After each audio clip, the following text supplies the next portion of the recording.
Oh, I'm not on. Hello, everyone. Our vice mayor is en route. His flight got delayed, so hopefully we're going to give it a few minutes. Thank you for your patience.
It's a grade 3x5 card. Actually, it's brighter than that. It's even better. Okay. Council set? Councilwoman? All right. Good evening and welcome to MILLBRAE City Council of October 10th, 2023. And for everyone who, I'm sorry, wrong notes. We've just adjourned from a special council meeting and we are moving into the full meeting and call to order MILLBRAE City Council. If we could do roll call, please. Councilmember Pappen? Here. Councilmember Cahalan? Here.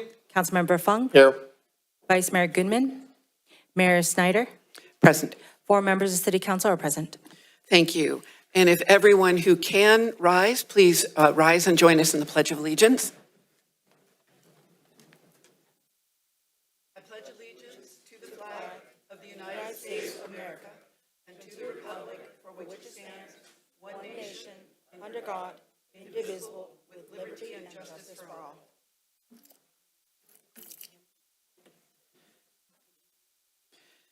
Thank you. And before we move into ceremony and presentations, just a couple of comments.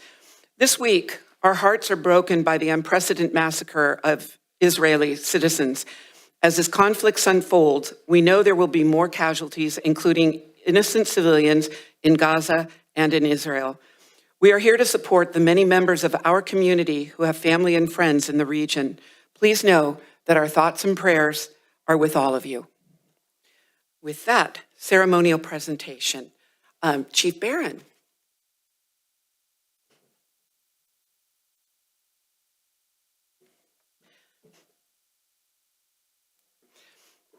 Wherever you want to be. Hide behind the podium. Yeah, we got to make that smaller, skinnier. The city of MILLBRAE is very happy to celebrate in your retirement. Whereas it is with great honor and appreciation that we acknowledge the extraordinary dedication and selfless.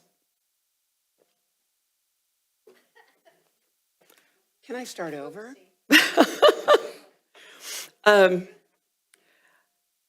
City of MILLBRAE, whereas Fire Chief Barron retired from the Central County Fire Department in October 2023 after 32 years of service, and whereas Barron started his fire service career in 1991 and was one of the first paramedics within the Burlingame Fire Department in 1994, and whereas Barron has served Central County Fire Department since its early inception, serving the cities of Burlingame, Hillsborough, and MILLBRAE, and whereas Barron has gone up through the ranks of Central County Fire Department in various roles throughout the years as fire captain in 2002, battalion chief, training division in 2013, and fire chief in 2019. And whereas Barron is also a state of California instructor in low angle rope rescue and firefighter survival. In 2001, he was deployed to the New York World Trade Center for search and rescue operations. And whereas Barron's achievements are numerous and effective in promoting public safety of the communities he served through education, prevention, and emergency response, and whereas Barron provided exceptional leadership and outstanding service to the City of MILLBRAE, now, therefore, we, the members of MILLBRAE City Council, do hereby honor and commend Fire Chief Bruce Barron for 32 years of dedicated fire service and extend our best wishes to Bruce and your family as you embark on this new journey. And I can say, I have always felt so completely safe in your hands and in our firefighters' hands. To the MILLBRAE Council, thank you so much. You've been a supporter of the department and myself, and I really appreciate it. And for MILLBRAE in general, it's such an exciting time. You just drive around and see all the building and construction going on, and I think MILLBRAE is going to have a very bright future, and I look forward to seeing it succeed. I would like to thank a few people. Tom Williams, thank you very much. It was very nice to get to know you, and I appreciate all your support. And to Elaine, thank you for all your time and patience.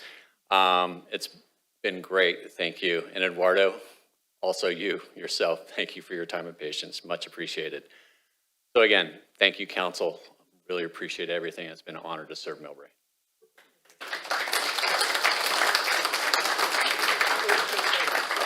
And Mayor, if I may, also I'd just like to commend the chief on an outstanding career. It's been a pleasure working with you and your leadership. You know, as was mentioned, Chief Barron was at 9/11, and throughout his career, he's put his life on the line to save others. So congratulations on the retirement. It's been a pleasure. Your leadership has been outstanding, and thank you for the dedication, the great work to San Mateo County, City of MILLBRAE, and the other cities that you've served. So thank you, Chief. Council members, please step up. Go ahead. Yeah, I just wanted to thank, obviously, Chief, for 32 years of great service. But one more person I want to thank is Mrs. Chief, who allow us to have Barron for those 32 years. And we're glad to return him back to you unharmed, in one piece, and continue to keep everybody safe, and so that your girls can also enjoy the company of their father. So thank you so very much. We appreciate you, and we're a safer community because of you. Thank you so much, Chief. Chief, congratulations. And thank you, as well as everybody has just said here. I don't think the community actually realizes the risks you and your service men and women serving the fire department take each and every day. Because if you don't know, nobody realizes when things are happening here, the deployment to other areas of California, within our own city, it really means a lot to us as a community to have you all here and under your leadership. Thank you so very, very much. Greatly appreciated. And I do hope you enjoy every minute with your family and in this retirement. So I wish you all the very best. Thank you, Gina. I will echo everyone's gratitude, and I know I'm newer on the council, and I really appreciated all the support that you provided as I was onboarding and learning about Central County Fire and the vast array of services that you offer us, and especially the services to MILLBRAE. So thank you so much for your service, and congratulations on your retirement. Council, would you like to join us for photos? Would you like the family with us? And we Sure. will get photos to you.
Thank you. Okay, next up is agenda item number 2. Mayor, I think CERT also has a. Oh, I'm so sorry. one, yeah. You did tell me that. Cert, Chief, you don't get to leave yet. You get one more member, a chance of us to embarrass you.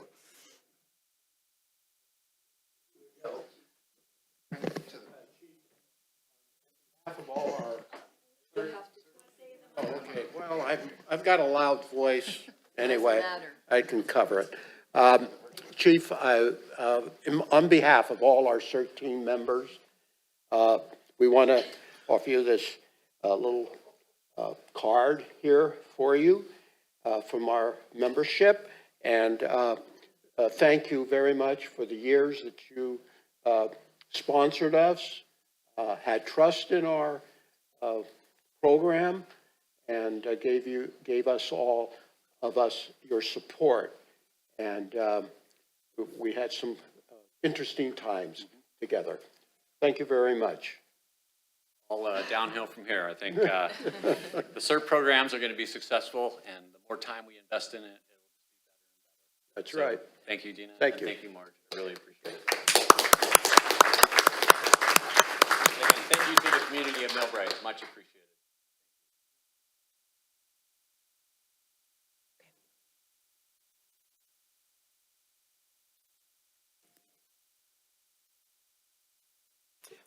Okay, agenda item number 2, agenda overview and staff briefing. City Manager.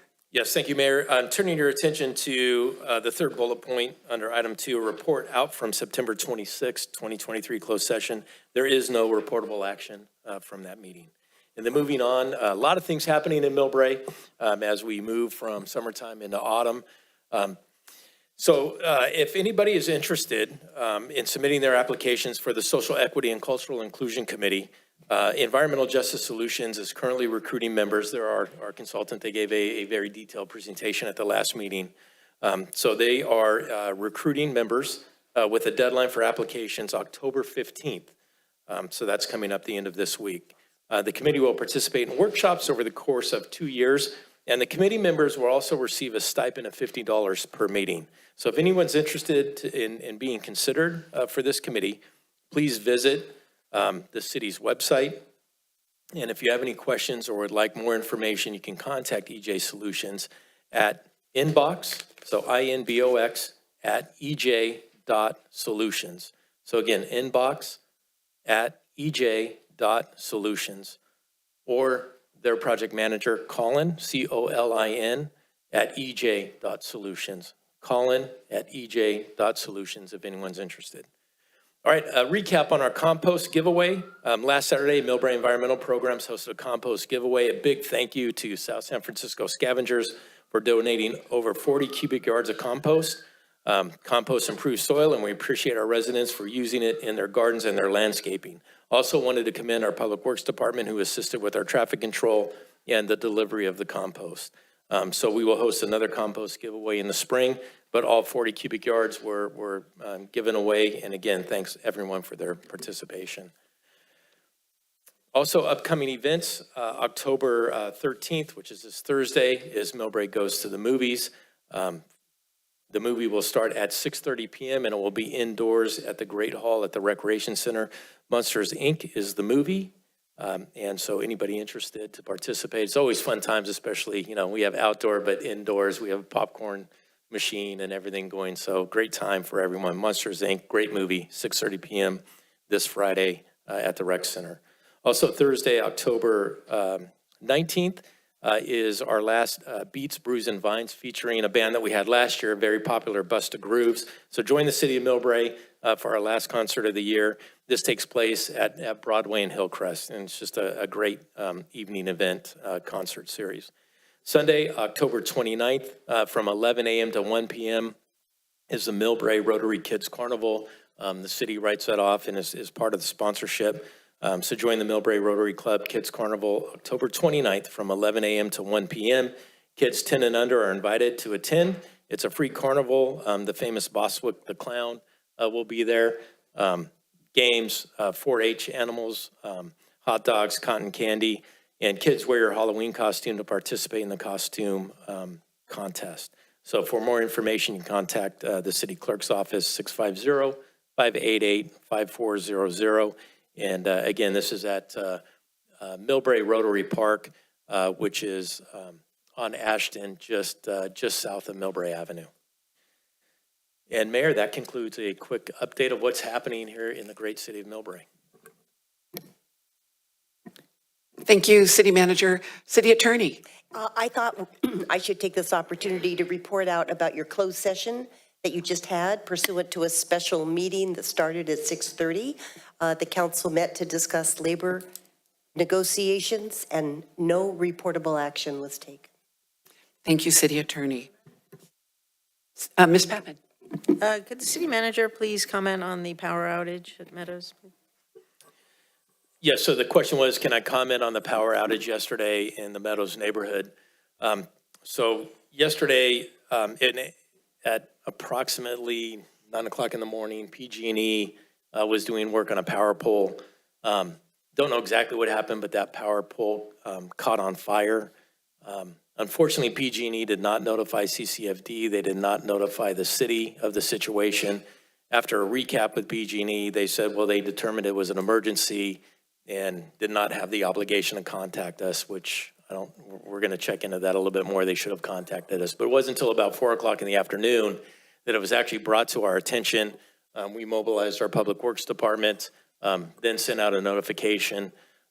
But at the end of the day, the power was on right around 9 o'clock last night. So it was, it affected Branberry Lane and the neighborhood, basically from Meadows Park to Ridgewood Avenue. And as Ridgewood Avenue curves, it affected around 200 units. But that was a situation. Power pole caught on fire with some of PG&E's work. They had a contractor out there. So I think some of the residents didn't know who exactly was doing the work, but it was a contract PG&E employee or a company that was doing the work on a power pole. Thank you, City Manager.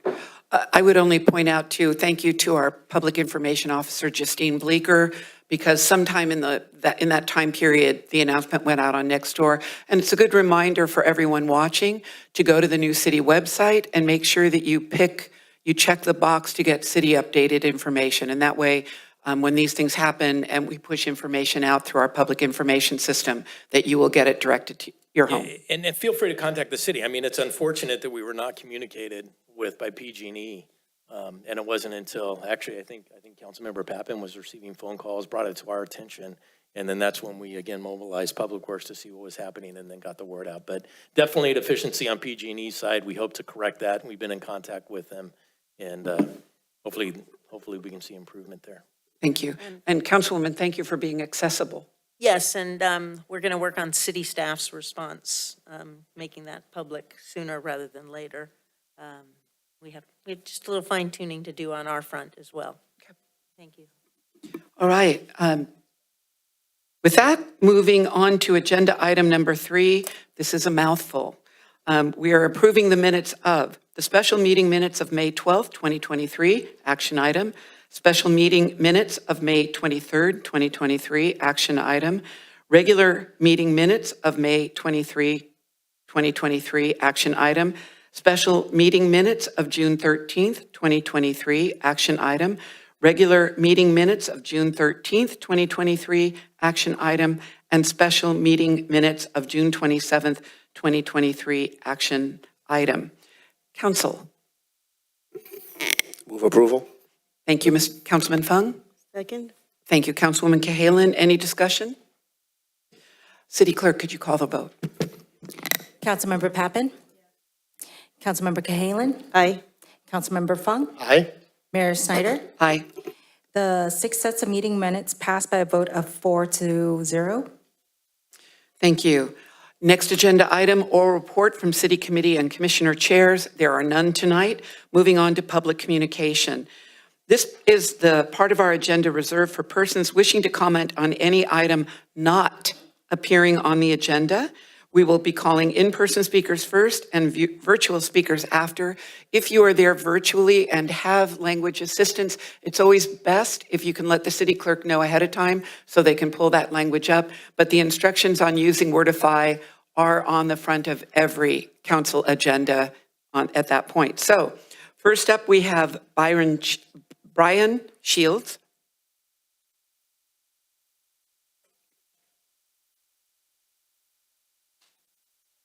Hello, good evening, Mayor and Council. My name is Brian Shields. I'm a field rep with Carpenters Local 217, covering San Mateo County, but our office is located in Foster City. I wanted to come here tonight to talk about labor standards and what they do for the community. Labor standards include healthcare, apprenticeship, prevailing wage, and local hire, right? So giving that access to a person who lives here in MILLBRAE or a person that lives here in the San Mateo County, to give them an opportunity to go to work that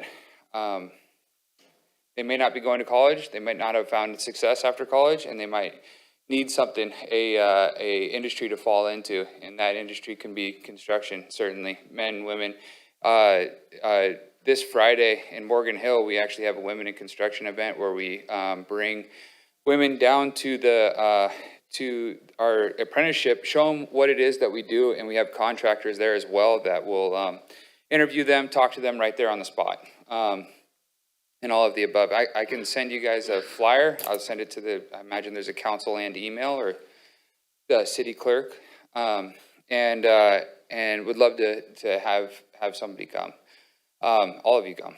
And so apprenticeship is, it's a proven pathway to giving somebody a middle-class life, right? A blue-collar life. It is, it's been shown over and over again that if they're invested in the education of getting to a place where they're a journey person, then they will stick with that career. You know, when it's a non-union side, many times that individual is flopping from the nearest diner and being the cook there to a construction to back and forth, and it gives them no stability and it gives their families no stability, you know. And also, if you are not making a prevailing wage or at least a livable wage, you're likely driving in from the valley. So you're basically abandoning your kids, right? You have no health care to offer them, and you're on the road 3 hours a day minimum. Just driving in here is probably an hour and a half, and driving out of here is probably 2.5 hours. So especially with the construction that is in the foreseeable future, you know, I know that there's other cities that are looking at labor standards Berkeley has adopted what they call the hard hat ordinance, which is 50,000 square feet and above. And I'd love to connect with the city on this kind of a thing and see if MILLBRAE is interested in having the conversation. So thank you. Thank you. Amy Kelly Lauer, and after Amy is Ron Raquel. Good evening, City Council and City staff. My name is Amy Kelly Lauer, and I'm a 13-year resident of MILLBRAE. I would like to start by acknowledging that we are on the ancestral homeland of the Ramaytush Ohlone people, and I'm here with what feels like a simple request. The city has been very open to celebrating heritage of all people month by month. And so my request is by next year, by the second Monday of October, we also proclaim the day Indigenous Peoples Day. So this is not something everyone may have heard of, but this is something that is actually in 17 states in the country and in 200 cities, including Columbus, Ohio. There's been a conscious decision to move away from celebrating Columbus Day to Indigenous Peoples Day. Across the city, countless cities, counties, and states proclaim it. So in addition to, so in our own county, if you go on the website, both Columbus Day and Indigenous Peoples Day are listed. In certain agencies like San Mateo County Health, education, libraries, they just talk about Indigenous Peoples Day. So the reason I bring this up is that the outcome, I believe, will be increased curiosity in our history, in the people who came first on these lands, who were here first, how they got here, how they lived, and what happened to them, and the resurgence and what culture still exists, the issues that plague some of those communities, and the vibrancy that still exists. So I think it's a win-win for all of us, and that's just what I'm here for, to ask for tonight. Thank you so much. Thank you. Ron Raquel? And after Ron Raquel, Albert Yam.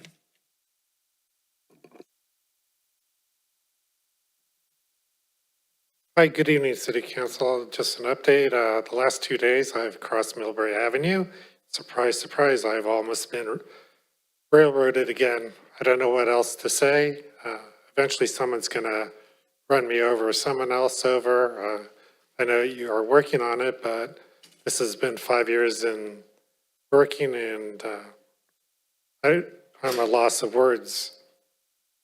What is it going to take, a fatality tacked on this? I haven't heard anyone. I've emailed the city council, and I've heard crickets in getting back to me. So I strongly urge you to reach out to me so we can discuss this. This is just not for pedestrians, but it's also for cars crossing in the north-southbound direction. When you have cars crossing, people are in such a rush to cross, and eventually someone's going to get hit. Cars are going to collide. I've seen 2 accidents in the last couple of years, and eventually there's going to be a fatality. This is a very fixable solution, and I just don't understand why it's taking so long. Thank you for your time. Thank you, Mr. Raquel. Mr. Yam.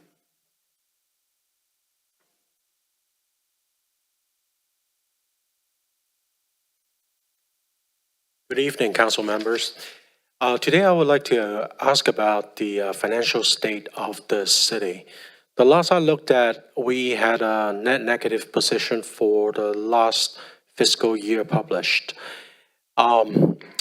With the impending La Quinta Inn, with the loss of El Rancho Inn, transient occupancy tax, and with the loss of local businesses from Lucky and Walgreens that is happening later this quarter, I'm concerned about the revenue being impacted by all these activities.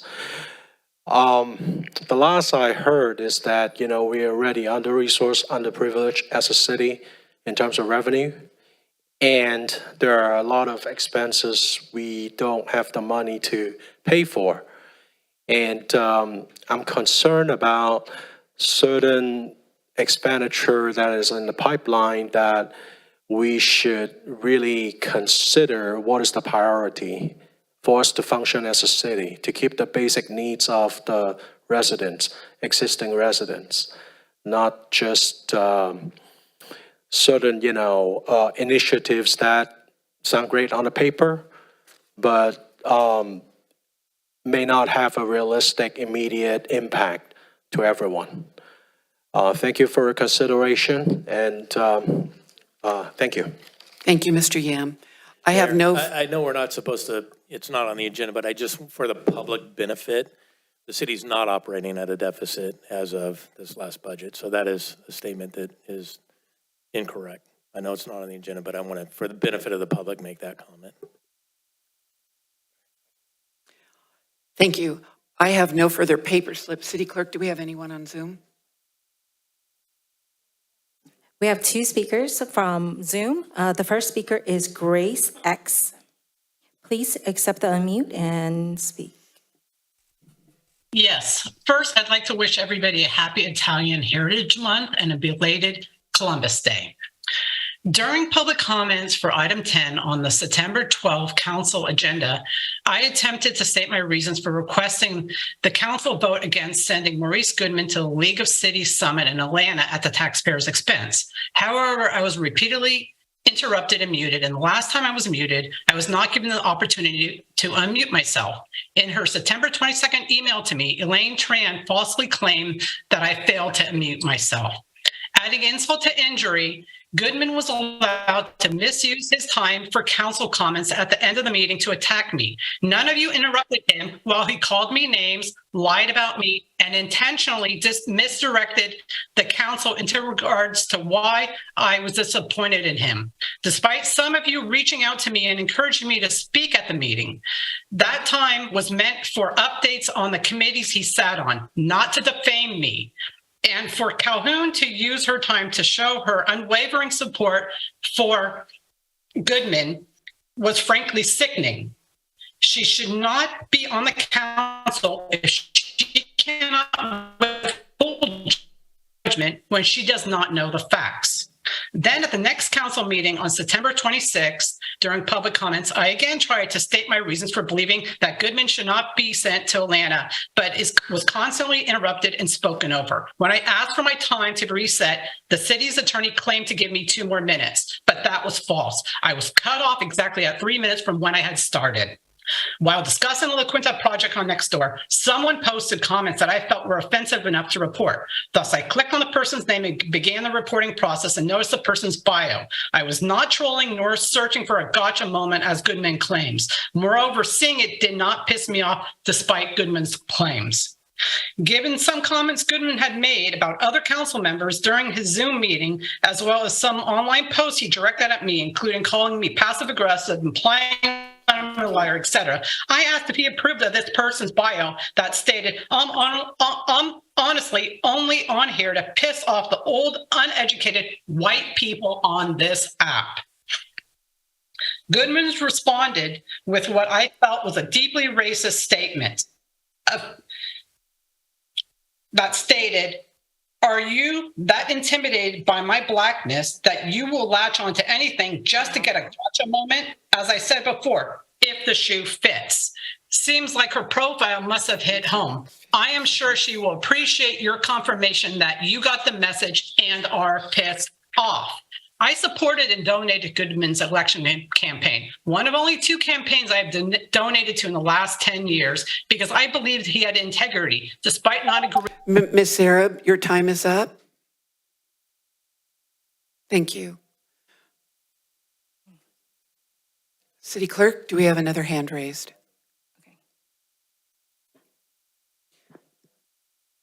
The next speaker is Nancy Kane. Please accept the unmute.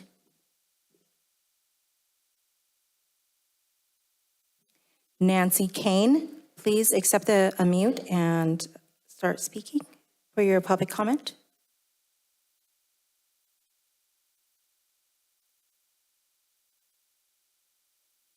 Okay. Ms. Kane, we'll have another council meeting in 2 weeks. If we've somehow missed you, I'm sorry that we could not bring you here today. City Clerk, do we have any other hands raised? Mayor, I do not see any other hands raised at this moment. Thank you. With no other hands raised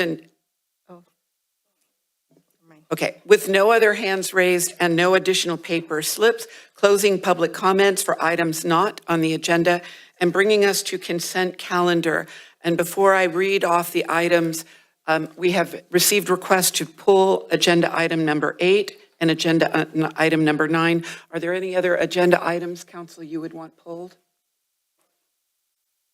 Okay.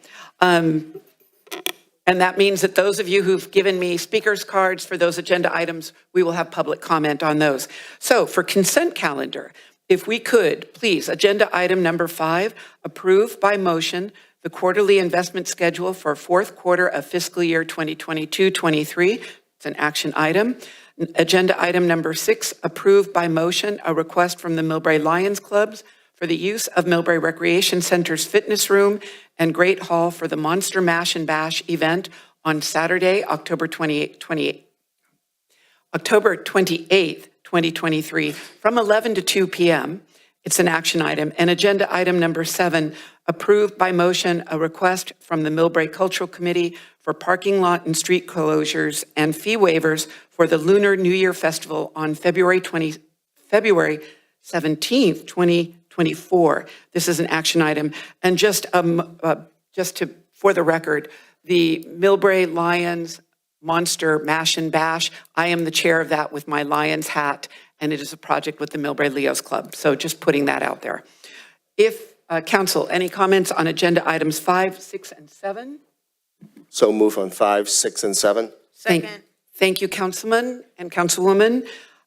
No further discussion. City Clerk, could you call the vote? Councilmember Pappen. Yes. Councilmember Cahalan. Aye. Councilmember Fung. Aye. Mayor Snyder. Aye. Consent items 5, 6, and 7 passed by a vote of 4-0. Okay, next up is agenda item number 8. This is an informational report for 2023-2024 mayor and vice mayor rotation. This is informational, and for the public, that means it can be discussed. There'll be public comment, but there will be no vote on that. All right. Do we have a staff presentation? So Mayor, no staff presentation. We did submit the staff report pursuant to the protocols, and so it's just a little bit of background that the annual office rotation for the mayor and vice mayor position is scheduled to take place at the December 13th, 2023 City Council meeting. The rotation process is set forth in the adopted City Council protocols. Those were originally adopted in '98 and amended in 2015. And the protocols establish a process for the selection of mayor and vice mayor. And the rules are set forth are not all-inclusive, so there is discretion, and the appointment and rotation is at the pleasure of the City Council ultimately. So I'd be happy to answer any questions. The staff report lays out 3 different alternatives that are available to the council, or a 4th alternative, quite frankly, as I just mentioned, at your pleasure. You're free to do that. So we're here to answer any questions as you may desire. Thank you. I have, I believe, 11 speaker cards for this, and it looks like different agenda item. So I'm going to set this at 2 minutes as opposed to 3 minutes tonight. And with that, first up, Stephen Rinaldi. And after Stephen is Stella Lau, and after Stella is former Mayor Marge Colapietro. Good evening, City Council, members of MILLBRAE. Real quick, wanted to discuss the rotation of the mayor. I know there's a lot of important business that's recently developed, especially around commerce. MILLBRAE's had an interesting summer, putting it lightly. We now have the TOT that we're going to be missing out in regards to La Quinta, which is very serious, over $600,000 annually. And there's also news about Lucky's and Walgreens. So can't really quantify what that is yet, but obviously it's going to have an impact. So with that being said, we need to be really fiscally responsible. And knowing that all this is coming down the pipeline, I would urge you folks to vote more sooner than later on that rotation of the mayor's seat. And I would also like to suggest that we strongly consider Anders for the position. He's been on the city council for quite some time. I feel he's got a steady hand economically, and he does bring a lot of real estate development to the table, which I think would be helpful with a lot of the development that's going on in the city right now. So that's all I got to say. Thank you, very Mr. Rinaldi. Please, we'll have, no, everyone, please. Don't make me have to pull the gavel out of the drawer. I really don't want to pull the gavel out. We appreciate that. I see the Vice Mayor is joining us. Vice Mayor, please join us. And Vice Mayor, we're on a consent calendar number 8. Get some water, get some things. I'm glad you can make it. His flight was delayed. All right, Stella Lau, and after Stella, March Colapietro, and then Joe Chen. And we're on 2 minutes. Good evening, council members. Our main focus here is to highlight that according to the protocol, it is a clear requirement that every council member gets the opportunity to serve as mayor within a 4-year term. This means council member Fung should rightfully assume the role of mayors as initially outlined in the December 2022 staff memo. This decision is consistent with the desire of the MILLBRAE community and upholds equality and fairness by ensuring that every council member has the chance to serve as mayor. Thank you. Thank you, Ms. Lau. No. March Colapietro, and then Joe Chen.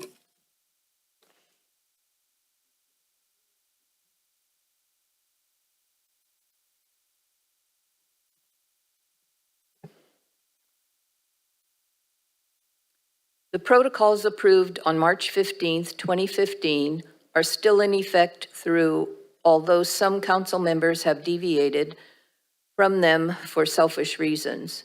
I was a victim of being deprived of a second mayoral term in my last year of council service, just because another wanted to be a mayor for the 3rd time. Ever since 2015, 9 years has passed, there has been tension over mayor and vice mayor positions. Tonight, you have an opportunity to accept the informational report on 2024 mayor and vice mayor rotation. We need each and all of you to backtrack, to get back on track and restore in a fair manner what is set forth in the protocols. The community is depending on you to do what is right. Please don't get caught up with tit-for-tat antics and disrespect for the protocols. Please move the staff recommendation. Thank you. Thank you, Ms. Colapietro. Mr. Chen, and then Judy Louie, and after Judy is Sissy Riley. Good evening, Mayor Snyder and council members. My name is Joe Chen, living in MILLBRAE for more than 24 years. I'm here tonight to support Council Member Anders Fung to be the next mayor in 2024. Anders Fung was elected to the City Council in December 2020. Before that, he served in the MILLBRAE Planning Commission and chaired the commission for 2 years. Serving as a City Council in the last few years, he worked hard for the benefit of the community and the city. Among many other efforts, he advocates for the seniors by helping self-help for elderly obtain additional funding. Recently, he supported the effort of MILLBRAE residents to oppose the repurpose of La Quinta Inn. Councilmember Anders Fung truly deserved to be our next mayor. I strongly urge the City Council to do the right thing, to follow the city's protocol, to allow Councilmember Fung to be the next mayor. Thank you. Thank you, Mr. Chen. No. Judy, and then Sissy, and then Freeman Peng.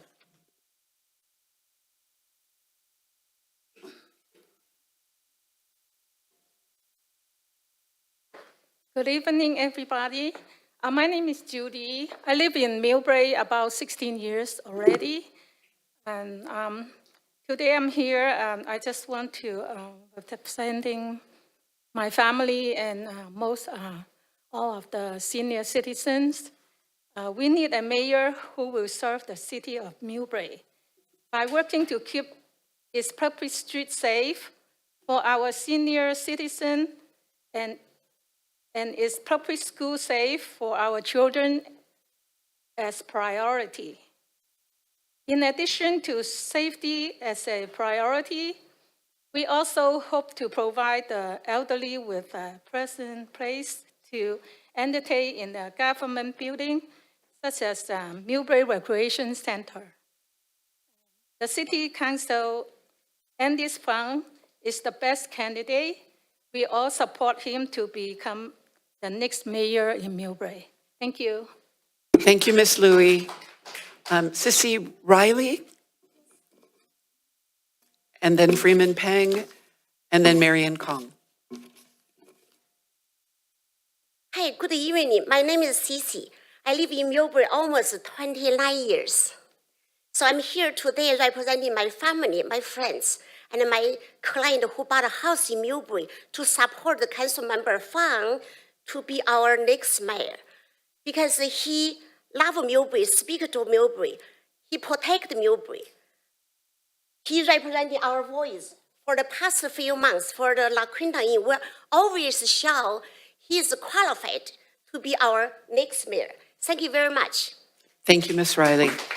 Freeman Peng, Marian Kong, Alice Kwong, and Helen Fu.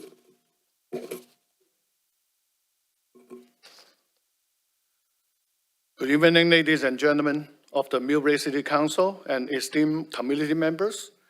My name is Freeman Peng. Tonight, I stand before you to advocate for a significant step towards achieving true social equity. Within our diverse and vibrant community, it is essential we consider the needs and representation of Asian American, a substantial portion of our population, and particularly our Chinese community. If we are truly committed to the ideals of social equity, we must recognize the unique challenges faced by Asian Americans, who have often been labeled as a model minority. This label doesn't always reflect their true aspiration or needs.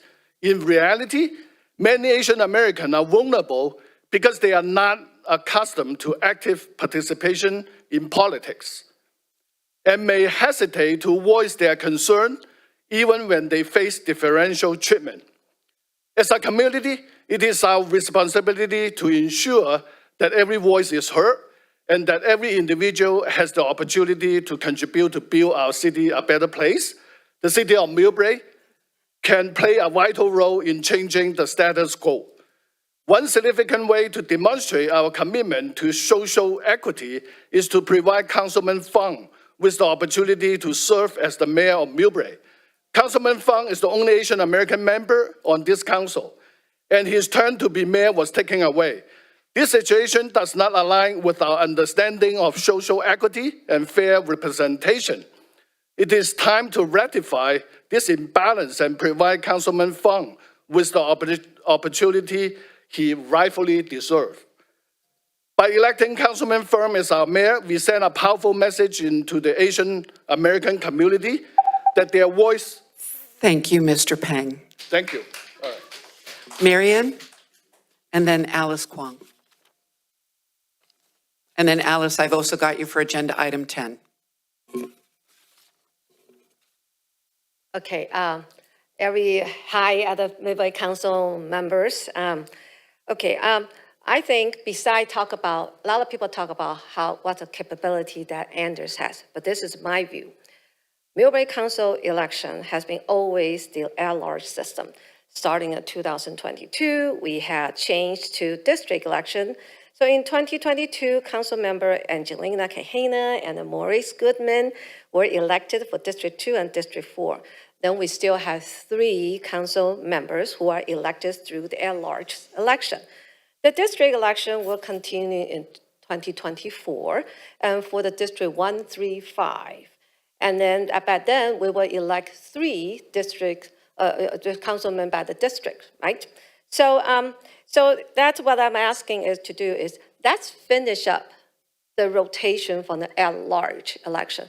Today, we have 3 councilmen actually was elected at large system.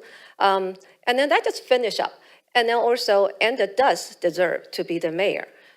He worked hard, and then he's served 4 years. He needs 1 year to be the mayor. He deserved that. Okay, so I'm hoping that I'm recommending you all to adopt your scenario 2 on your staff report, and then we complete our large rotations, and then after starting next year, everybody will be elected to district, right? So then it will be equal. Okay, everybody can take turn. All right, and then also the father talk about MILLBRAE is facing a lot of challenge. La Quintas, loss of TOT, potential business revenue loss from the large retail businesses. So I will urge you all to move this into the consent item for next council meeting to have an early consent result, and then to have a proper transition. Thank you, okay? Ms. Kong. All right. Thank you.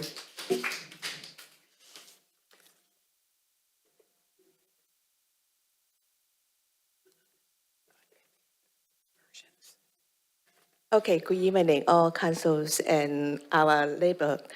Tonight, and of course, for number 8 is, as a person resident here since 1998, I understand how Anders was worked in the past few years, and also by the rotation protocol, he should be a mayor for this years, no questions. And I hope all of our council understand that and realize, acknowledge what has been understood. And one thing very important, we as small city, we don't need politicians. We need people present our residents, and which in the past few months, I will see our mayor and Gina and Anders really communicate with majority residents and listen and present our voice. Also, not only our council table, also the letter, and also in our supervisor meeting, they all speak. We need someone like that. And the second is, Anders was voted by the whole cities. I really like that. And it's not like a few hundred votes. Few hundred votes, even here is more than that. So please, everyone, and it's not just a mayor, and in the next few years, it's very challenging for all our cities, balance of a financial, and bargain with the county. And these people have our understanding our citizens need, our cities need financial-wise, economic-wise, and growing safety, as like seniors, children, school. If we lost our revenues, how can we maintain our quality of school? Big questions. If we lost our revenues, how can balance sheet to maintain our safety, hire additional shift? And if we lost our revenue, how can provide more service to our seniors, including myself? Thank you. Thank you, Ms. Kwong. City Clerk, if you're going to put this with number 10s. And Helen Fu, that is the last of the paper copies I've got. If there's anybody else who has to comment, you could grab a slip and, oh. I've got it. Sorry, Ms. Fu. It's okay. Good evening, everyone. My name is Helen, and I'm a long-time MILLBRAE resident. I'm here tonight to support Anders Fung to become the mayor of MILLBRAE in 2024. Not only that Anders Fung is the rightful councilman to become the mayor per protocol, but also that I witnessed firsthand Anders Fung's dedication over the years as a great leader. Anders Fung has a proven track record. He's always at the forefront of fighting alongside MILLBRAE residents and represented our best interest. He's been the voice of MILLBRAE residents and always operated with residents' best interests at heart. You can always find him at the various community events and talk to people to get to know everyone. And Anders Fung should be the mayor for 2024 because he earned it and he deserved it. Thanks, everyone. Thank you, Ms. Fu. Leanne. City Clerk, how many do we have on Zoom? Hi, good evening. My name is Leanne. I'm here today to strongly against the decision to hire EJ Solutions for the social equity initiative. Ms. Ho, both. Agenda, not Can you agenda. stick, we already missed the opportunity for items not on the agenda. That's not But on the I agenda. checkboxed it on the paper, but my name wasn't being called. I have both. Oh, box public checked. comment. It does say public comment. Can you restart my just timer? can you I do will keep agenda it in item 2 8 and let minutes. me touch base? I Let's will start keep it in- over with agenda item 8 and then. No, that's not fair. I need I'm fully sorry, 2 I didn't minutes. see the PC up there. Is it my fault that, No, that was my fault. so Mayor, I think I point of- deserve my full minutes. If I may, real quick, so point of procedure, looking to the city attorney to open public comment or not? Yeah, we could take her as a public comment if it was. Do you want to do it right now or finish with agenda item? Yeah. Okay, If it go was our ahead. mistake, Thank you so Then you got much. 2 and 2. Thank you so much. Okay, I only need 2. So I'm going to start all over again. I'm here today to strongly against the decision to hire EJ Solution for Social Equity Initiative in MILLBRAE. The funds of $200,000 is a substantial burden, especially given the recent losses caused by losing businesses such as Lucky's, La Quinta, and Walgreens. We must first pinpoint the specific social equity challenges MILLBRAE faces today. It's essential to question the timing of this proposal and whether it's aligned with our immediate priorities. I believe we have other priorities such as fixing the road, adding stop signs, and also funding our MILLBRAE education system. Do you know each family is expected to donate $1,100 per child per calendar year for each kid going to public school? Furthermore, we must evaluate the effectiveness of similar programs in other cities. Do they exist? And how successful have they been? We should not allocate our funds on something that might not work, like home key projects. Also, finally, I want to support Councilmember Fong to become the next mayor of MILLBRAE. We should follow the protocol. One of the most important qualities as a mayor is to represent the cities, the residents of MILLBRAE, not because of the personal objective. Thank you. Thank you, Ms. Ho. I have no other paper comments or paper slips for this city clerk, people on Zoom. We have 2 speakers online. The first speaker is Grace X. Please accept the unmute.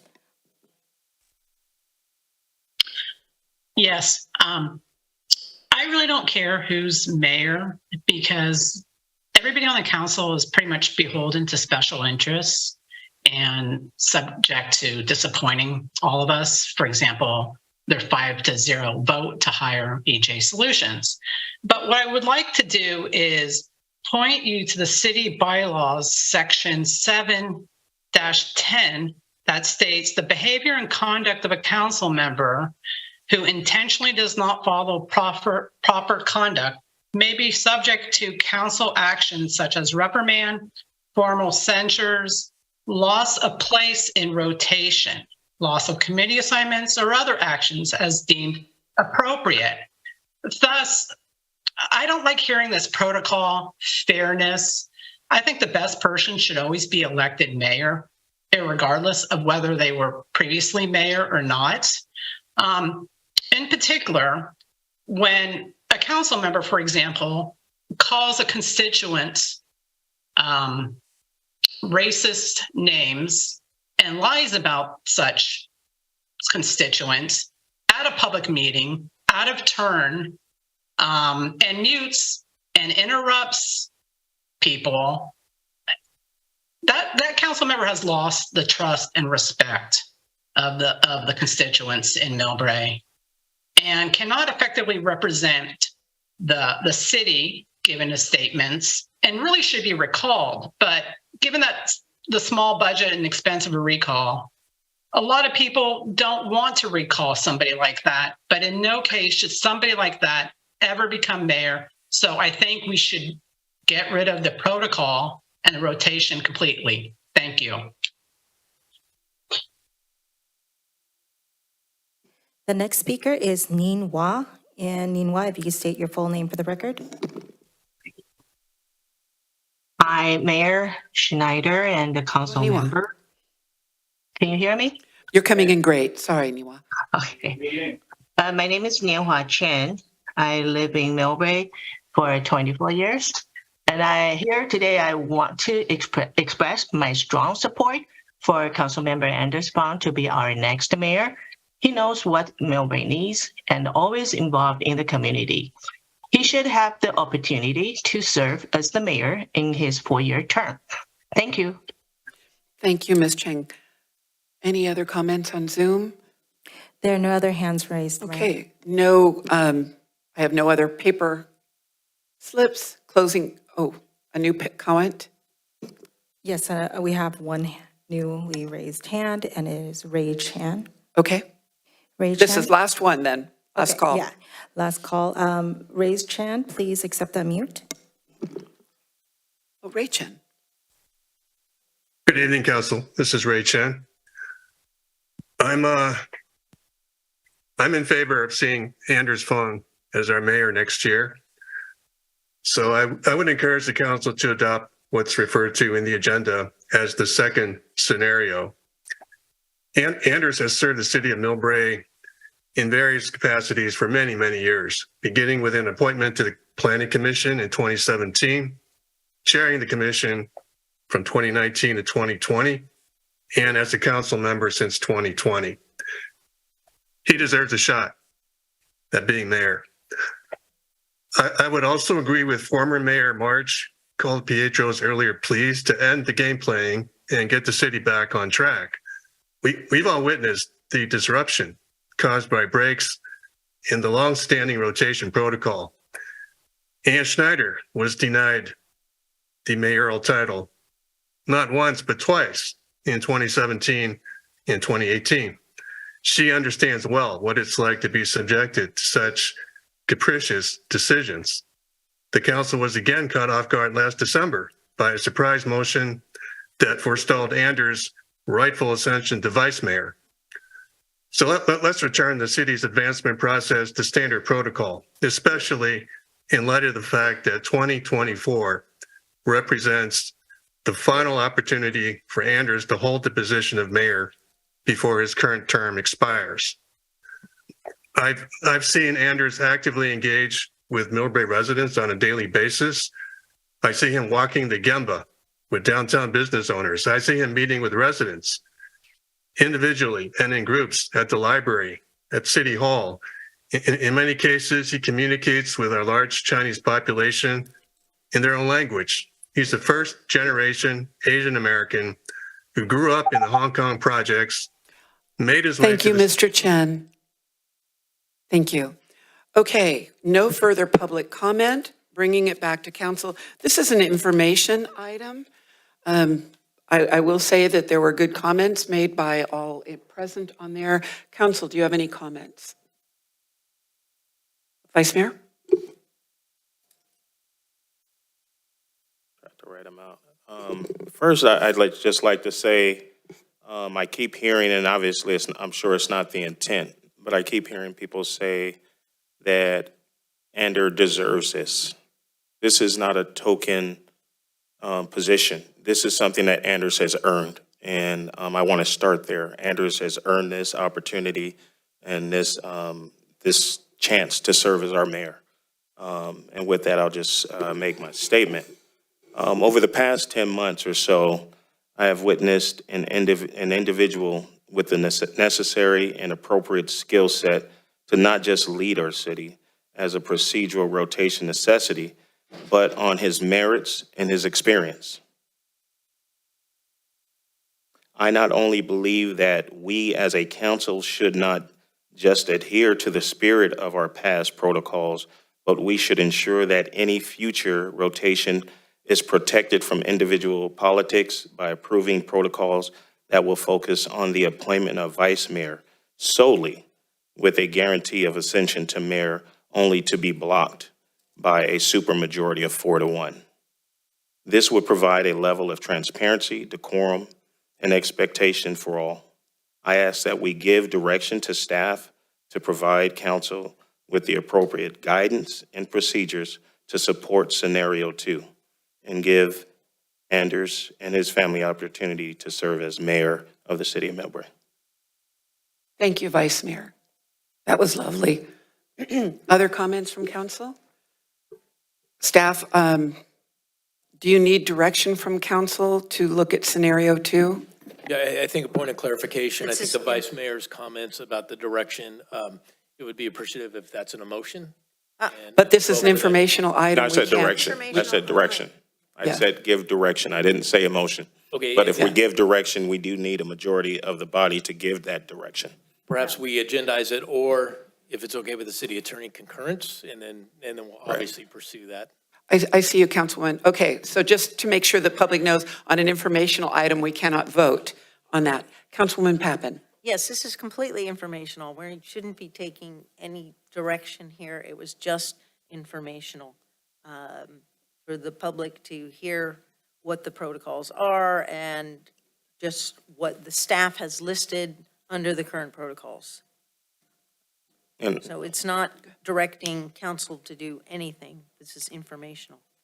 But in order for us to act, we do want to make sure we adhere to what the community has said tonight and what we believe to be correct. And so let me finish, please. And we give direction and not act. We're not acting. We can continue this I matter. was trying to get Oh, Gina's attention. Yeah, Sorry, okay. Vice Mayor. No, I apologize for interrupting.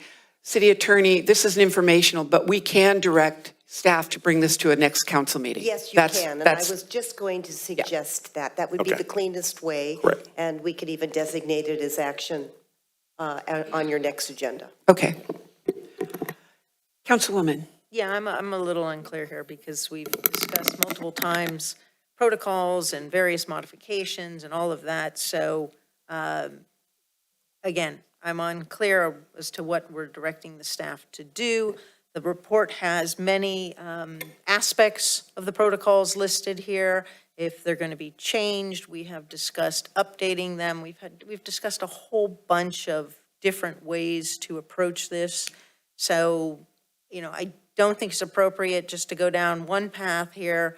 If we want to really examine all the protocols, then that's what we should do, because that's what's been brought up several times in the past.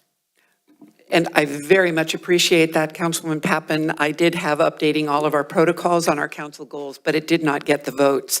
So I think at this point, and I haven't had this side of the podium, if they have anything to say, I would, otherwise, I would say, staff, can you bring this back at our October 24th council meeting as an action?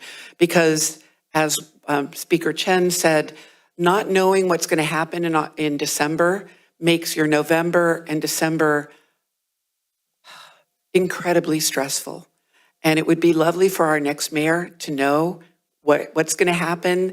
They can invite who they want to swear themselves in, and they can bring friends and family for that occasion. So I would love to get this done and not have it a guessing game every December. Councilwoman Cahalan. I just want a clarification in Councilmember Goodman's comments. I heard maybe two things, so correct me if I'm wrong. One was comments around this year's rotation, and then direction moving forward for a more formalized process, new with districts. So I think of that as two different things. Are we directing to bring that back to council as two separate items? At this point, the way I took it is simply to work on the mayoral and vice mayoral rotation.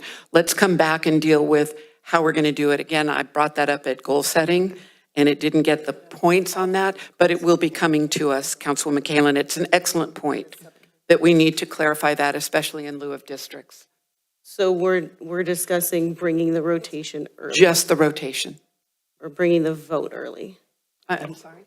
So we're discussing bringing the vote early. Bringing it back as an action item so that it could be voted upon, so that rotation. December comes in. I think, point of clarification, one is the selection of mayor and Right. vice mayor, I think is what the council member is asking. Okay. Plus Doing the other that action early. would be what the vice mayor had suggested tonight to formalize that, but to bring that item back as an action item to direct staff. And then that would provide the direction and, I guess, projecting to our council as well as the community who our next mayor will be following that vote. Is that understood? Mm-hmm. Okay, so we'll have the 2 items then for action on the next agenda. Right, but not the action Woman. to vote for mayor, just the action to how. The process. Yeah. Because we can't do the rotation prematurely. Reorganization occurs the first Correct. Right. meeting in December, but Right. but I think perhaps some direction on clarification going forward on the protocol. Correct. And just formalizing, taking the should and must out of it. When you say a individual should serve as mayor in their first term, that's not a must. And then maybe just changing that to a must serve. And then only way to change that would be that supermajority of 4-1. But I'm giving staff Yeah, direction with we'll bring it council back. to be able to sharpen that up. Okay. Councilman Pappen, Councilwoman Cahalan. Thank you, Madam Mayor. Again, protocols, as was identified here, is just that, a protocol. As the new council members disregarded completely in the last rotation here. So, I mean, I think what's being proposed here is a complete rewrite of what the staff report has suggested here. Protocol is a protocol. And as several council members just threw everyone out the window, I don't quite understand which direction we're going in here. The vice mayor has suggested a specific vote for how this progresses. This, again, is informational. Some cities actually don't bring it up for a vote. Sometimes it's just automatic. So, I mean, there are so many different avenues here. And I think we are obligated to take a vote in December. So you're changing various protocols. It's getting a little confusing here. The vice mayor is suggesting something, but we haven't all agreed to that either. So I don't like just directing staff to do one thing when I think there has to be consensus from the entire council. And this is not, we can't take a vote on something that's an informational item. So my understanding of the direction is bring back an action item that the council can discuss if a majority of the council wants us to proceed with amendments to the protocols, and then direction of what those protocols will look like and read. That's what we'll bring back. That's the action. Right. You can't take a vote tonight because it's an informational item, as I misstated. correct. Give us a motion and a vote for that direction. That's what we'll bring back for action, not the decision on who's mayor and vice mayor or change that. but Well, just again, I think there direction should on be changing options. the protocols and tightening them up is. Yeah. I think if you're bringing this forward, Okay. there should be options. Councilman Cahalan, but I think the vice mayor wanted to speak to that. Is that okay if the vice mayor goes first? Thank you. No, I think it's, the consensus is there that the majority of the council, we haven't voted, but we believe that there's an opportunity to correct something that was done and provide someone that has earned the right to be mayor. And that's what we're trying to do. It has been done. What's been done in the last year, and this rotation has been done numerous terms under your watch as a council person, and prior to that, which was already spoken to. We're trying to fix that. We're trying to make sure that that is not an option for any council in the future, to make sure that no one is wronged in the way that has been in the past. And so what we want to do is try to do that. We're giving direction to staff and council to be able to provide something to us by our next meeting to make sure that doesn't happen again. Thank you, Vice Mayor. Councilwoman Cahalan and then Councilman Phone. I think just as we look at an agenda item to update rotation protocols, I know you mentioned removing the must and the should. That probably is more about whether it's a protocol or an ordinance. And if that's something we discuss or vote on when it comes back to council, and then maybe have a few options of what the rotation could look like, especially accounting for districts moving forward after the next election. Thank you, Councilwoman Cahalan. I think actually the staff report pretty clearly gave some very clear options. Had this been made an action item, we could have done it. But if we could just, we've got other really big items No, tonight. definitely. I just want to say one thing. I think we're getting really confused between this year's vote and options and the future. setting a future protocol. So I think we're kind of talking intertwined of the Right. two, and we need to clearly separate And the that's two. always an option, but the reality is it's been a year and we've done nothing. Right. So we have to do something, and that starts with staff giving staff direction to bring us something to vote on to make sure we begin that process. If that process takes a year, 2 years, at least this council began to make sure that what happened last year and years prior doesn't happen again. Agreed. Councilman Fung, since we've been talking all over you. First of all, I just wanted to say I'm incredibly grateful for all the comments tonight. Without words, I'm incredibly grateful, including the Vice Mayor's comment as well. Thank you so very much for your recognition. I'm extremely just without words at the moment. So I'm extremely thankful for all your support. In terms of the business itself, I think it is important that we have some sort of decision early on, as quickly as possible here. If that's to be the next council meeting, I would support that. Just to take the anxiety out of the community. Every year we come to this rotation discussion and there's a lot of anxiety. And also moving forward for the next year, we can start planning things ahead in terms of the priorities and the agenda. We have a lot to do next year. So I think there is definitely a value to bring this back on the next council meeting to make the decision for the rotation in the upcoming year. That's the first point I wanted to address. Second, I heard also loud and clear that there needs to be a discussion on future protocol so that the line of succession is clear for the community, for the city moving forward. So this does not come back as an awkward discussion every year. We wanted to make sure that this is as clear as possible to every single one of our residents so that we can focus on important things, important businesses that we need to do. I mean, MILLBRAE has been standing up for ourselves in the last few years, doing really well at it. Thanks to the leadership in this council as well as city manager and all our staff.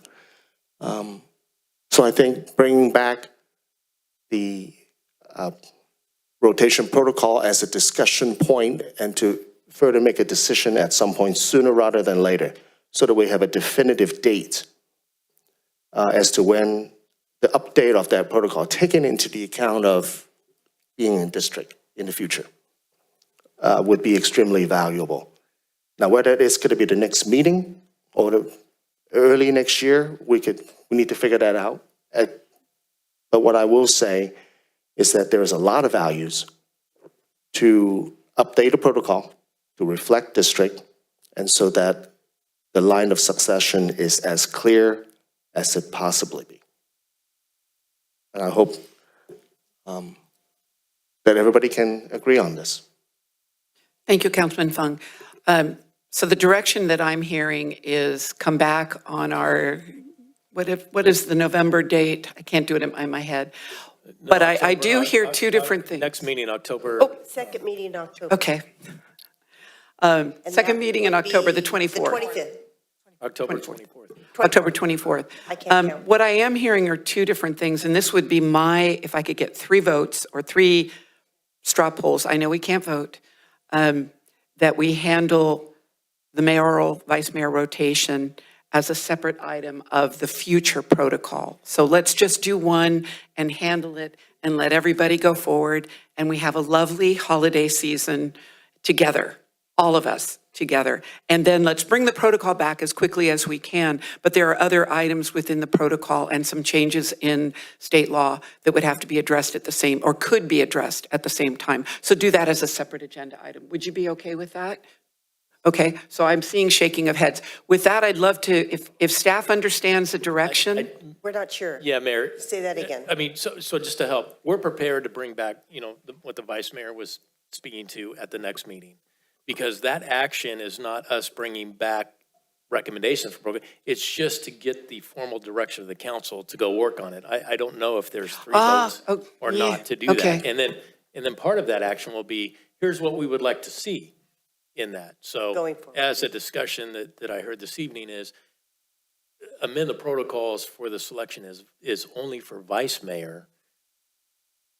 And not For to the be future. presumptive here, but then if the vice mayor is the decision point, then that vice mayor then automatically becomes mayor without question, unless there's a fourth. Okay, I see how you have of to do the council. two. So, that's one council member's direction, but I don't know, and because you can't take action this evening. So I think we bring it Okay. back for that, and then we have that discussion and action. Yeah, staff, go back and write this up.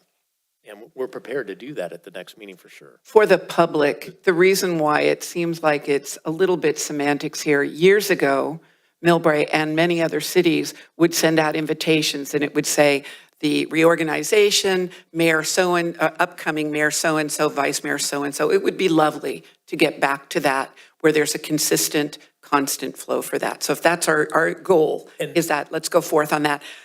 And that was the second direction that we could bring back for an action item, as it was discussed this evening, sooner rather than later, for assurances that there are no surprises in December, so people can plan accordingly and appropriately. That's the information, that would be an action. I'm seeing shaking the heads. council. So we're okay then, we're straight. And we will see that in 2 weeks. If those are the two things, we're clear, we're prepared, we can bring that back in 2 weeks. Okay, great. If there's no further council comments, I am going to close agenda item number 8. I thank you all. I thank you, Vice Mayor, very gracious on that. Thank you, Councilman Fung and Councilman Pappen and Cahalan.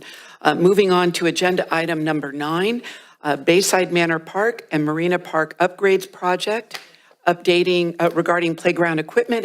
This is an action item, and we have our Public Works Director, Sam Batista, or City Manager, I'm sorry. Well, no, Mayor, thank you. We'd like to introduce Mr. Sam Batista, Director of Engineering and Public Works, for a presentation. Good evening, Mayor, Vice Mayor, City Council members. Tonight, I have the pleasure of giving you an update on the Bayside Manor Marina Vista Park improvement project. So could you, there you go, thank you.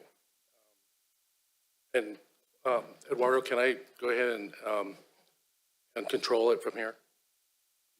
Okay.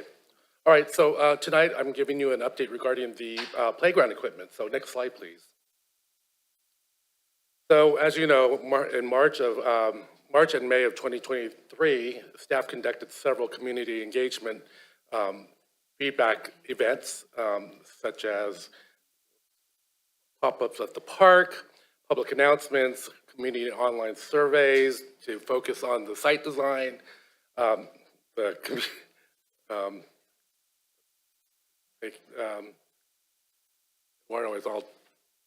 it's all getting jumbled. And then, of course, we had an open house at the Recreation Center, and we also had a public meeting presentation at the Parks and Recreation Commission. Next slide, please. So in June of this year, Gates and Associates showcased the preferred conceptual designs of City Council. And at City Council's request, the purpose of this update is to provide the council and the public a preview of the new playground equipment for each park. On September 13, 2023, a special Parks and Recreation Commission meeting was held, and renderings of the new playground equipment for both parks were shown. During the community survey that were conducted, the public wanted shade. So you will see in the renderings that shade is integrated within the playground equipment. Next slide, please. The MILLBRAE Parks and Recreation Commission made a motion to recommend the design for the playgrounds as presented, with the caveat to look at options for an ADA swing and options within budget for brighter colors. The cost of the structures for both parks is a total of $300,000.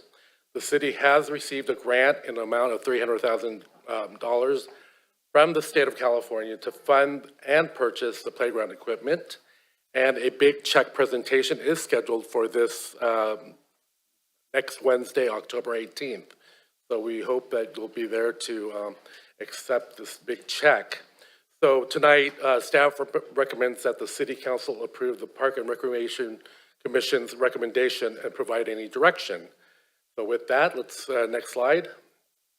So we'll look at the renderings for Bayside Manor Park. Next slide, please. So this picture shows you the existing condition of Bayside Manor Park. And as you can tell, it's in okay condition, but we want something new. So let's show the next slide. So this is the rendering of the new playground equipment. As you can see, there is shade integrated within the playground equipment. Next slide, please. And as we go in the next slides, I'm just showing the different views of the playground equipment.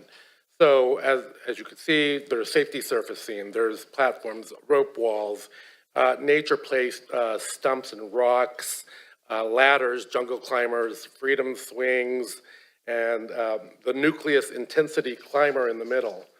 They'll keep our residents' children busy.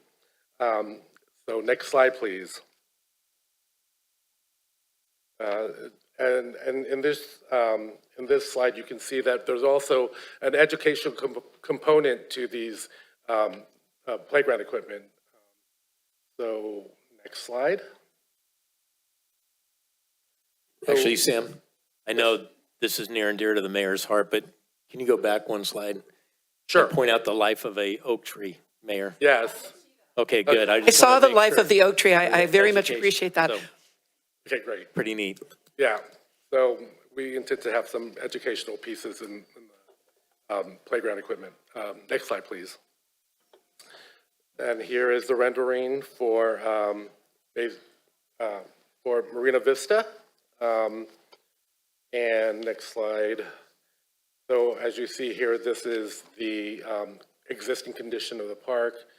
However, going to the next slide, we are putting in safety surfacing to make it colorful, shade, once again, platforms, something called the Shasta climber, monkey bars, traction stairs and climbers and barriers. You know, it's a complete upgrade to the park.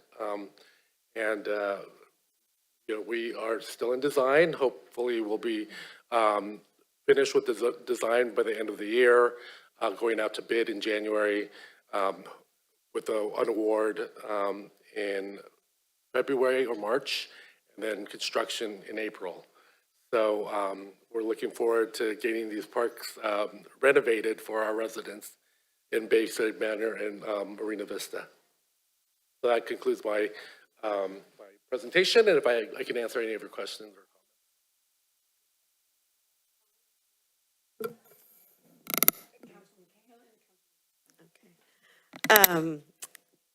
Thank you. I appreciate us taking the time to pull this from consent. As you've shown, we've had a very community-involved process, and I wanted to ensure that this stage allowed the opportunity for the community to see this at our council meeting and provide input if they like. I get to be the council representative with Park and Rec Commission, so I did get to see a sneak peek of this, but I'm not allowed to talk there. So it was very hard. I just really want to thank Gates. I had tears of joy when I saw this, just to see what the parks are now, what my kids played in when they were little, and what children now are going to have in the park in the next year is very exciting. A couple of comments that I had. One, I was curious if the ground material is recycled material? usually the safety surfacing, they use recycled material, so there is recycled content in that. And then another thing that stood out to me is I really like the natural elements, the trees and the rocks in the Bayside Manor. And I don't know if there's space or room for that in the Marina Vista Park as well. And then looking at my notes, it stood out to me in the presentation that the wonderful check that we're receiving from the state level specifically for the playground equipment. But I know so much of the playground equipment is larger and more significant than what we had before, which is something that allows us for community impact fees. Is that check have to go to the playground equipment? Can it go to other part of the parks so that we can capitalize on the community impact fees? So the check or the grant from the state is for the park equipment. Okay. For both the parks. Okay. Let me just double check. And then another thing that came up at the Park and Rec Commission meeting, and this isn't specific to this vote today, but just being mindful and thinking about wear and tear levels and planning ahead and getting those on city calendars so that all the work that we're putting into the parks doesn't, fall behind like we see with the parks today. So. Right, and we intend to inspect these parks on a regular basis. Thank you very much. Thank you, Councilwoman Pappen. Thank you to the staff and also the community. This has been 2 years plus. Can you get Thank you to the staff and the residents, because this has been an ongoing effort by the prior city council, just to be clear here, because there's been some discussion that there may not have been consideration for the city in its entirety, and there always is and should be for the city council. We're very grateful to the state, our assembly member and senator, for helping us in this effort sooner rather than later. We look forward to the entire community enjoying this park and our other parks as well. It's a wonderful way to bring the community together here. One quick question, though, as far as water permeability, bioswales, or anything like that happening in this area? Sure. So in terms of stormwater pollution prevention, it's part of this project is to design features like that. So if we can put in a bioswale, we will. It's just having to make sure that things are permeable, making sure that we have fall and make sure that we grade it correctly. So we'll be looking at that during design. And then I forget the lighting, though, to protect the parks. Are they going to have specific hours of operation to avoid vandalism? No golfing signs up. Evidently, someone over there has a real affinity for hitting golf balls into the canal. So is that under consideration?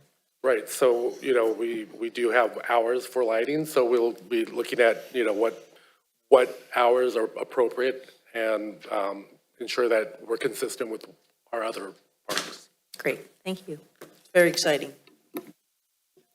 Let me just add on to that in terms of lighting. There's been a lot of new science coming out with lighting, and all of the street lights that were supposed to go with that one type of blue light, which is very bad for bats. So let's make sure, given that both are right next to wildland areas, that we get the right lighting that won't interfere with, I know this sounds silly, but bats can eat 500 bad insects a night. So bats are our friend, and almost every species is approaching endangered species category. So we need to make sure we get the right kind of light. Thank you. And I cut in with other council comments. Okay. It's going to be exciting. Can't wait. So I am, what we need from the council is an approval. Move approval. Thank you, Councilwoman Pappen. Second. Thank you, Vice Mayor Goodman. Any further discussion? City Clerk, could you call the vote? Councilmember Pappen? Yes. Councilmember Cahalan? Aye. Councilmember Fung? Aye. Vice Mayor Goodman? Aye. Mayor Snyder? Aye. Consent item number 9 passed by a vote of 5-0. Thank you. Did I forget public comment? Oh, there was no public comment. I did check. Okay. Thank you. Okay. That's the end of consent calendar public hearing. There is no public hearing tonight. Moving on to existing business. There is no existing business. Moving on to new business. Agenda item number 10, and I do have speaker slips for people from agenda item number 10. This is discussion and direction regarding a draft memorandum of understanding between San Mateo County and the City of MILLBRAE regarding the county's acquisition and management of La Quinta Inn and Suites for permanent supportive housing, and this is an action item. So Mayor, as we get started here, I'd like to bring to your attention a memo that I had submitted to the City Council yesterday. We have hard copies, and basically this is just an easier version for the City Council to follow of the MOU draft that was submitted by the county manager to the city with our strikeout and underline version. So this is an easier, rather than the 2 attachments, it's a little bit cumbersome in the staff report. So this is, refer to this. And then this, obviously, as our community development director will present, there were some things that in the draft MOU that we had received from the county staff that did not follow the motion of the Board of Supervisors. And so those are the changes that you will hear this evening that we're recommending. And so this is the document that you can easily follow rather than the attachments in the staff report. So with that, I'd like to hand it over to Mr. Andy Mogensen, our Community Development Director, for a staff presentation. Good evening, Madam Mayor, members of the City Council, members of the public here this evening. I appreciate the introduction, City Manager. Next slide, please. I'll dive right into it. So just to give you the background, the County Board of Supervisors approved the acquisition of the La Quinta Inn and Suites at their meeting on Tuesday, September 12th. In their motion, they directed the preparation of a memorandum of understanding to be entered into with the city to address, among other things, the city's loss of TOT revenue, public safety, services, landscaping, aesthetics, and management of the property. Aspects of the board's motion, as the city manager stated, that are not specified in the MOU are recommended for correction and identification in the city's response to the county. I'm going to be going over those tonight, point by point. And the MOU does not address the renovation of the hotel from 99 to 75 units, nor does it specify the allocation of units for the 45 families and 35 seniors. Next slide, please. So to give you an idea of the difference between the city's recommendation and what the county has proposed in their initial draft language, I've got a quote on the screen here. The first section of the MOU that we're concerned about, we really need to make sure that the county follows through on their obligations. And so we have some very firm language that we recommend for revision to the terms to ensure the payment of transient occupancy taxes regardless of the county receiving home key funding. As you may recall, the county said that they could fund this project with or without home key funding.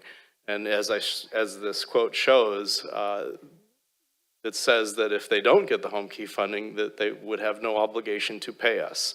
And that's not right. So we want that term changed. We have a recommendation to change that.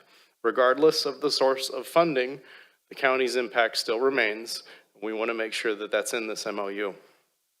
We want to make sure that the county pays a prorated amount of that TOT funding should this agreement be terminated. And so we have some firm response language in our recommendation to the terms tonight to make sure that this is on an even footing. Next slide, please. Yes, so the transient occupancy tax reimbursement itself is a point that we wish to bring to the county. There is a difference between the way the county is recommending averaging the TOT revenue over the last 3 fiscal years, which were pandemic years. And as you know, those were some very low years. I'll show that in a moment in a slide during the pandemic. That would greatly reduce the amount paid to the city. We're recommending averaging out the TOT for calendar years 2018, 2019, and 2023 with an average. Those are normal years for our TOT revenue. And the amount that we are identifying in our recommendation to the MOU is 3 installments of $572,541. That totals a payment of about $1.7 million to the city. Those payments would be due the first installment upon closing of escrow for the county's acquisition of the property, and the second two on or before June 30th, 2025 and 2026 respectively. So that's our recommendation for the terms of payment of the TOT reimbursement. Next slide. Just to show you a difference between the city's methodology and the county's methodology, you can see in blue the county's methodology using the difference by their method. Those are COVID years. You can see that the TOT revenues were significantly lower. They're identifying it through fiscal year. We are identifying it through normal years, calendar years. And you can see the difference of $262,802 between our proposal and the county's. Next slide, please. The county's proposal identified the provision of 2 additional sheriff's deputies for 3 years and an embedded mental health clinician for 2 years. We want to make sure that this MOU is firm to ensure that these positions are fully funded with guaranteed upfront payment for those terms respectively. The county's motion also did not include, the county board's motion did not include the MOU language that the county's proposing for a $500,000 credit, whichever is less. And as you know, the sheriff's deputies are worth far more than the $500,000 amount. That $500,000 number was not in the board's motion, yet it is in this MOU. We're recommending that that be removed from the MOU. Next slide, please. The advisory committee was a point of the board's motion. They recommended the creation of a quarterly ad hoc committee. The MOU identifies it to consist of 2 county board members, 2 county staff members, 2 MILLBRAE city council members, and 2 city staff members, along with representatives of the property manager, which is Episcopal Community Services. We recommend that this quarterly committee, this advisory committee, be amended to include an additional 4 members representing MILLBRAE residents and businesses. So we're recommending that that be added to the MOU. This committee, the purpose of the committee is to discuss the status and the progress of the project, community concerns and issues, including property maintenance, landscaping, and resident selection criteria so that we can ensure that this facility serves families and seniors as they identified. Next slide, please. The other thing that was concerning about the MOU is that the county did not include job placement and support for the displaced hotel and restaurant employees. It also did not include provisions for the support and relocation grant assistance to the restaurant. They were identified in the recitals of the MOU, but there was nothing in the requirements. And so we have identified language in this MOU to make sure that the county provides that job placement and support for those displaced employees, and that they also provide the support and relocation grant assistance to the restaurant. So we have language in the MOU that we're recommending to the council to cover those terms. Next slide, please. There's also nothing in the MOU in regards to property management and maintenance, the maintenance and aesthetics of the property. Those are very important points. There are a number of members of our community who are very concerned about the upkeep of this property. We have identified language to include that, to hold the county accountable for property maintenance, to ensure proper landscaping, building upkeep, consultation with the advisory committee. We also have language that we recommend to prohibit illegal drugs and alcohol on the property. And then finally, we have identified indemnification and non-discrimination provisions. We want that language to be inserted to protect both the city and future residents. So with that, that concludes my recommendation. We would love to hear feedback from the council on our recommendations this evening, and it's my understanding there are members of the public that have concerns with this MOU as well. Thank Mayor, you.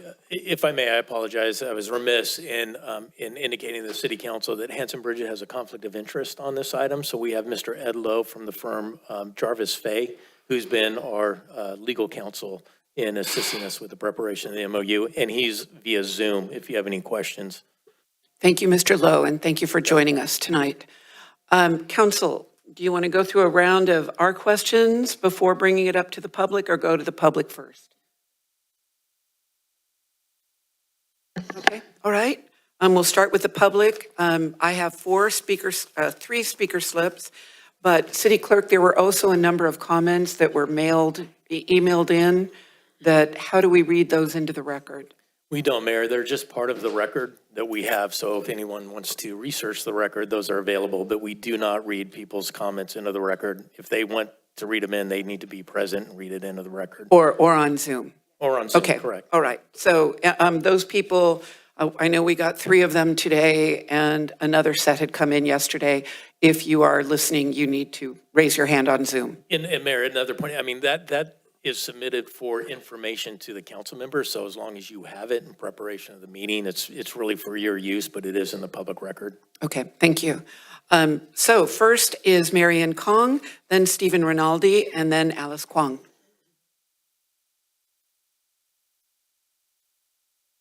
And thank you. Hi again. Actually, I read the MOU from county and I trashed it in the trash can. And then I read the MOU from our city staff. I'm giving 2 thumbs up to our city staff. They done a wonderful job, document everything. It was recorded on the September 12th meeting after the, with Mueller's and then slogans, and then Canapa, they all add a little thing to make that motion. Okay, so I'm really grateful for our city. I had to say they did a wonderful job this time. I don't have anything question about that. But anyway, so I spent 7 hours on September 12th at that meeting, and then it's over. It's motioned, it voted.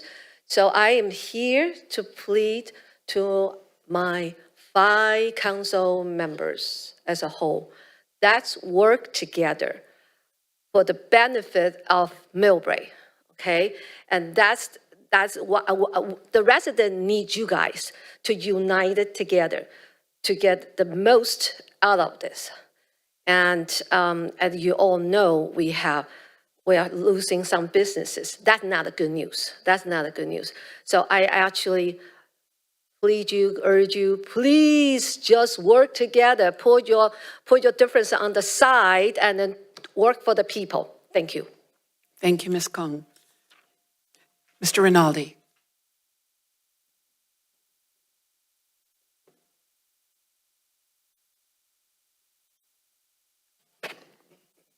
Thank you, City Council, residents of MILLBRAE. First and foremost, just want to thank city staff for doing such a wonderful job with the MOU. I did too read the county's version of it, which had a lot of willful omissions of recommendations from the Board of Supervisors on the 9/12 vote. With that being said, to city staff, I'd like to offer up a couple recommendations. One, based off of a conversation I had with Board of Supervisor David Pine just recently, and that was a suggestion of adding a moratorium within the MOU so the county can't catch us by surprise again and take another vibrant hotel from us the way they did. Second recommendation that I would make is to specify the room count, because in the MOU from the county, it was absent of what we all thought was going to be 60 doors, according to our conversations with Board of Supervisors, but changed on the day of 9/12 to 75 doors, if my recollection's right. I would highly recommend putting that in the MOU so it holds them to what they said. And then last and least, just make the recommendation that the MOU states seniors and families, which I believe it does, but just reread through it again, make sure it includes that so we hold them to their word. And that's it. Thank you. Thank you, Mr. Rinaldi. Ms. Kwong.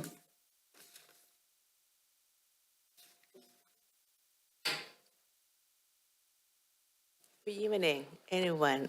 First of all, I thank you again for our city staff to do the wonderful job and protect our Millbrae's future. And Councilman Anderson and our mayor and Gina Pappen have done a great job to study and learning what possibility we are facing in the future year for the laws. One time, attending the meeting and our former mayor, Mr. Dan Quick, and asked Dave Pond one question. How about next 10 years? How much promise you can protect Millbrae? And also next 20 years. Dan Quick, former mayor, and his wife have been served our city for a long time. You know, Kathleen Quick was there and has planning commissioner for 30 years. We know how our city going to facing. I feel so angry, you know. But like we heard, surrounding rental property, people is going to, refusing to continue to rent, and certain business is going to surrender from Millbrae. So me, I'm a business owner. I also serve in the financial service. I'm very successful financial service agent in the nationwide in my company.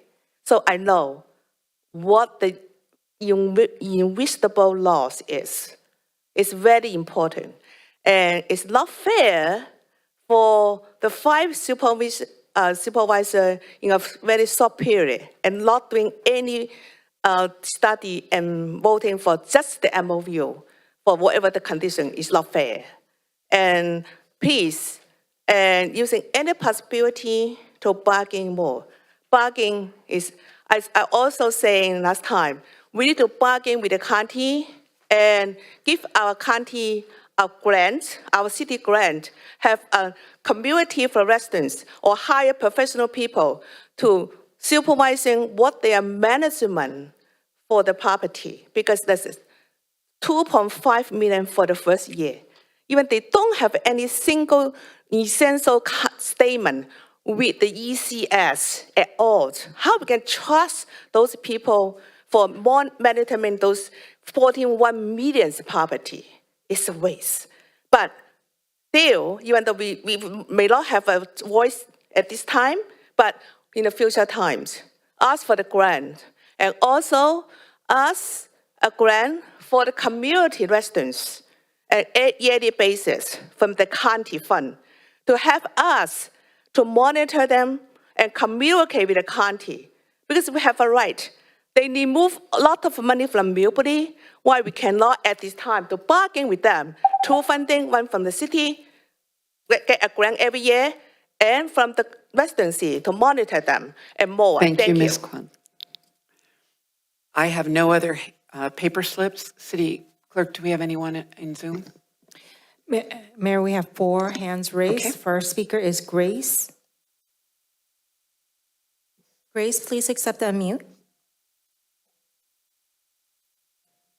Actually, I was on the last item and you failed to call me. I sent an email that will explain it. Thank you. Thank you, Ms. Sarah. Sorry about that. Next. Next speaker is Karen Lobo. Please accept the unmute.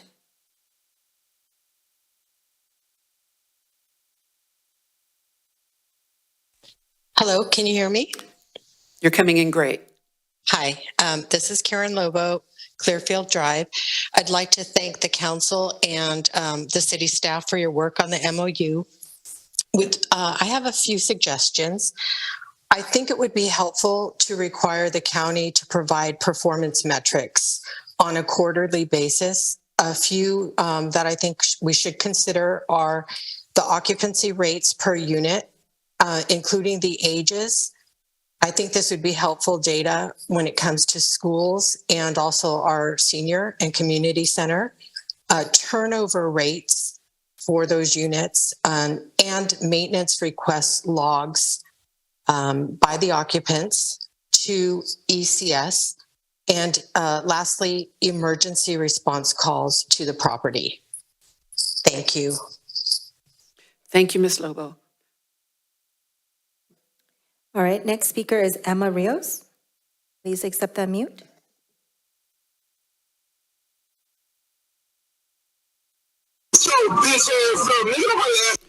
Ms. Rios, it sounds like we've got some back feed here. Let's not start the clock until we try to get that cleaned up. Can we try again?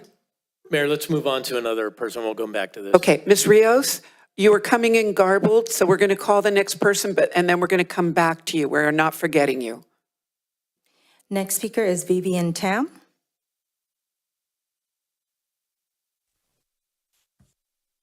Hi, can you hear me? You're coming in great, Ms. Tam. Great. Thank you. Good evening, MILLBRAE Mayor, Vice Mayor, and the council members. I'm Vivian Tam, 8-year resident of MILLBRAE.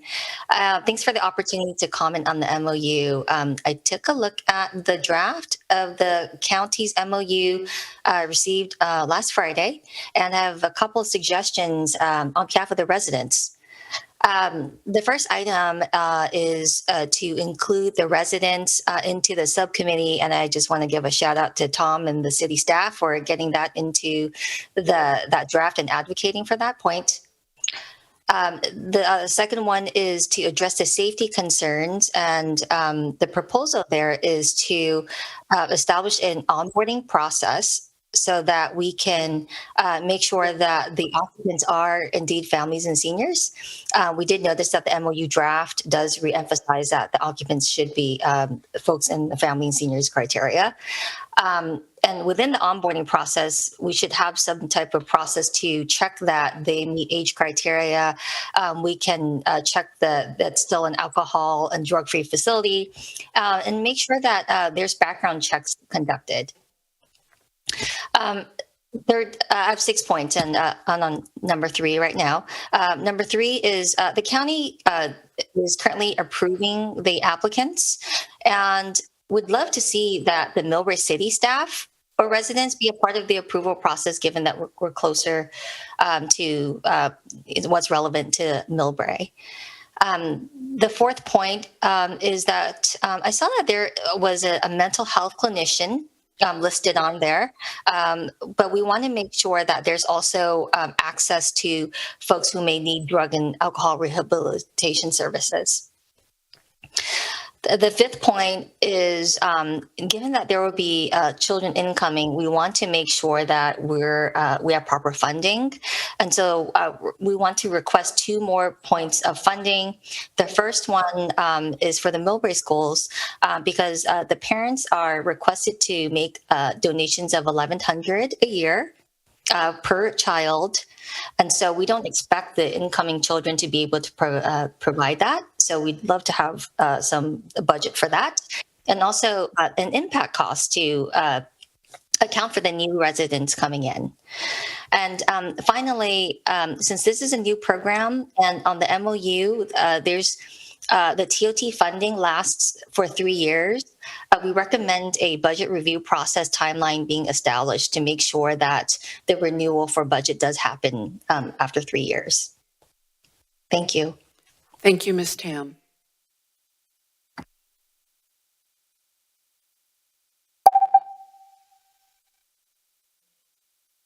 I think that was a little one in the background. The other speaker, Emma, actually is not online anymore. Okay. Emma, I'm going to give you one more time. If we lost you, if you disconnected yourself, we'll go into discussion, but if she comes back, we'll call you if you come back on that. With that, closing public comment with the exception of Emma Rios. On that, bringing it back to City Council, council comments. Councilwoman Pappen. Thank you, Madam Mayor, and thank you to the staff for putting in all the work on this. And to the community, thank you, some very good comments there. On the, I have several comments related to what happened at the Board of Supervisors here. I do believe they said they were going to continue the contract with the restaurant. So we haven't described what happens if they don't want to continue their contract. And I think that's what staff is offering here. Can we get some clarification on that? Well, Andy's getting that information, so I can read to you. So specifically, it was Board Member Mueller said that there, let me find it here. What he calls the restaurant safety net, that if the restaurant were to fail, the lease was extended within 1 year, and that there would be a grant payment to the restaurant to find a new location. So Okay, that's great. That is correct. And we have that identified in section F, which is the support and relocation grant. And it says that at the county's sole cost and expense, the county shall engage with the restaurant to identify and provide assistance that the restaurant may need during the 12-month period after the county closes escrow on its acquisition to avoid interruption or cessation of restaurant operations resulting from the county's acquisition of the property. Great. We Okay, have thank that. you. I do like the city's suggestion, particularly about including our residents and the businesses. I would like to suggest, if possible, that we include, in addition to that, a resident from the family that are within the unit and the senior population. Because if you're just including the operator, we may not be hearing the real issues that could arise there. And in addition to that, the mental health clinician, I thought was supposed to be used throughout the city here. And also related to, you've just said mental health issues, alcohol and substance abuse. I thought we were able to, we would engage this mental health clinician with some of the unhoused, not necessarily at this location. It is made available to the city is the wording in the MOU. So it is citywide, and that language is correct. Okay, I didn't quite get that it was citywide Council, here. maybe I can help. So I think that's a great question. So the term embedded is used, embedded in the sheriff's department. And so we researched that. And so embedded in the sheriff's department doesn't mean embedded with ECS. It's not an ECS employee. Right. It's a clinician that is a county employee that's embedded in the sheriff's department that would be allocated to the city. Citywide. Correct. Great, I'm not sure we were that clear on that. As far as maintenance goes, I think we need to be exceptionally clear on that. And by that, I mean taking photos of the entire facility, the facade, the landscaping, everything now as it exists, and after the county's removal of the swimming pool, so that we can then hold them accountable to maintaining the property in such a fashion as to make the residents proud and the city of MILLBRAE proud. There was a good question by one of the callers here as to the number of doors within the facility. I believe the Board of Supervisors mentioned a specific number here. How do we hold the county to that number? Maybe not to exceed that number, but I think that's a good idea so that we can evaluate the operations here. It may even be in the contract with the operator, but I'm not sure here. And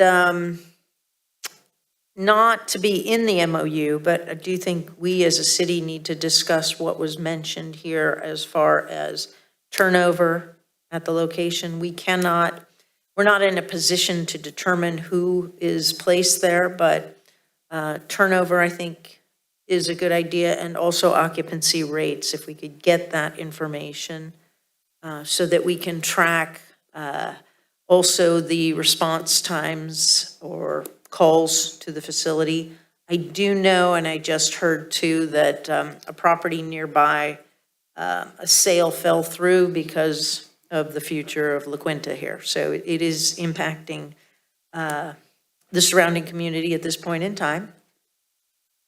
The sooner we get the MOU, hopefully we are defining clearly what, and I know the city report kind of left out seniors and families, but you've covered that tonight. So again, thank you so much on this. How are we doing on the time schedule? Because the Board of Supervisors only gave the city of MILLBRAE and their own staff 30 days to come back with this.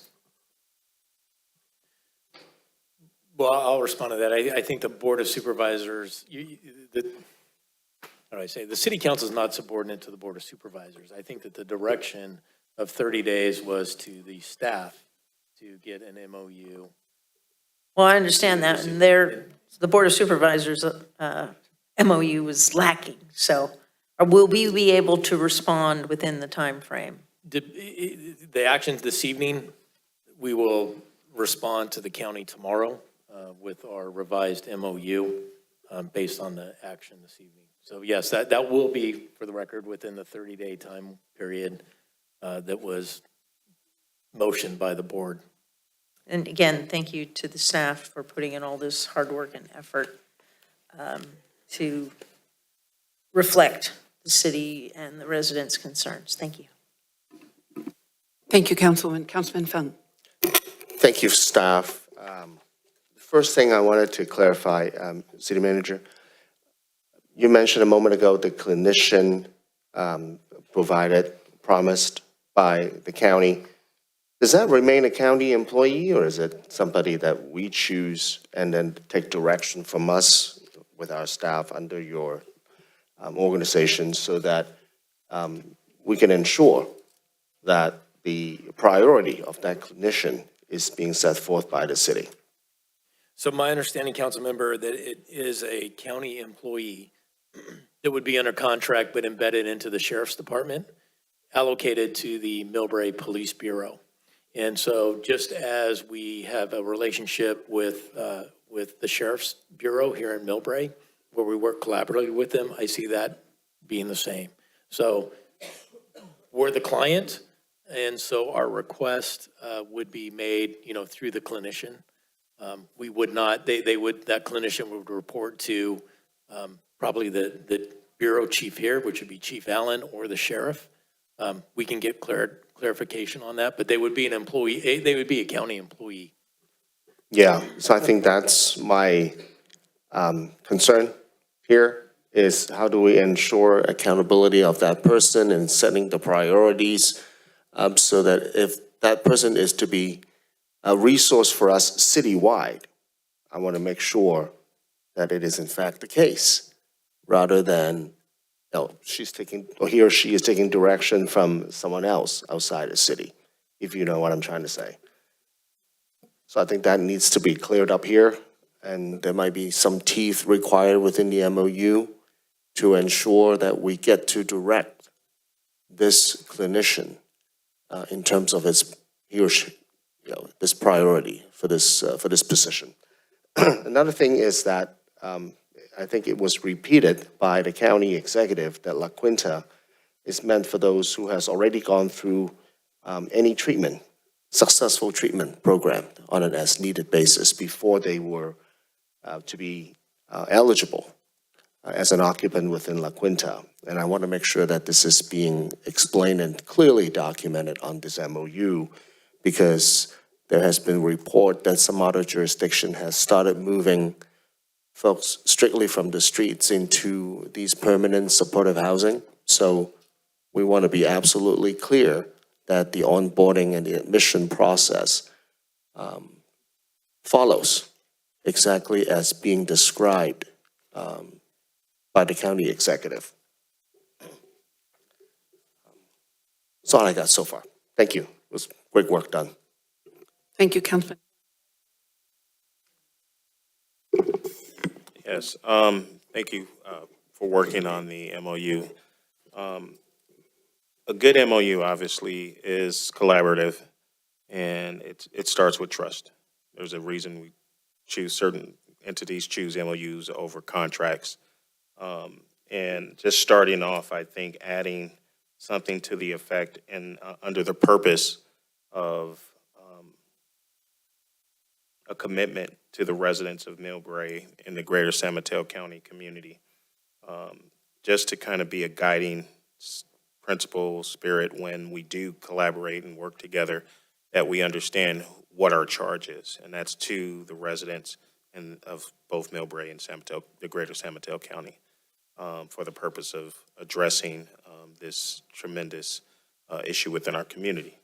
With that said, obviously, the comment that was made by Ms. Lobos is spot on. I've served on the housing board for the community college district, and that data that she is suggesting that we add is not just readily available, or should be readily available, but it's also beneficial, including financial data. When we start having those subcommittee meetings, that information should be a part of the discussion, even if it's just to inform the committee members. And so I think that's a great recommendation. And then, let's see, we also want this MOU to not just, sunset and end in 3 years or how many ever years. We want this to also be a living document that we can review and extend if possible.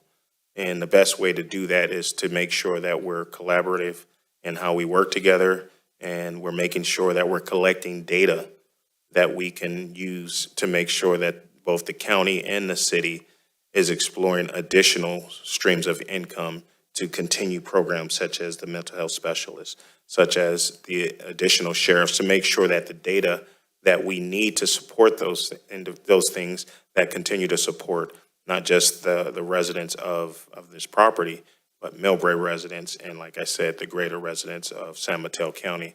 So making sure that we're capturing that, and that this isn't just an adversarial negotiation, that this is an opportunity for two entities within the county to work together to make sure that we're looking past 2027, and that we're making sure that the impacts of this sale of the property will be supported by both, and we will work together, whether we're talking about you having the restaurant work with the county. Well, guess what? Add the city in there and make sure that they have first dibs or something here in MILLBRAE so that they can continue to thrive. So I think it's great that we have this very strong MOU, but let's not lose sight of that partnership and that trust and this tremendous opportunity for us to work together. Thank you, Vice Mayor. Councilwoman. Thank you, and thank you to staff for your thorough, detailed work on this MOU. In the interest of time, there's been a lot of really great things said, so I won't repeat the many comments that I also am on board with. I did have a couple of questions, first a comment. In the MOU here, it says the project is to provide permanent supportive housing to senior individuals and families experiencing or at risk of homelessness. So that doesn't necessarily guarantee that they've been in another program first.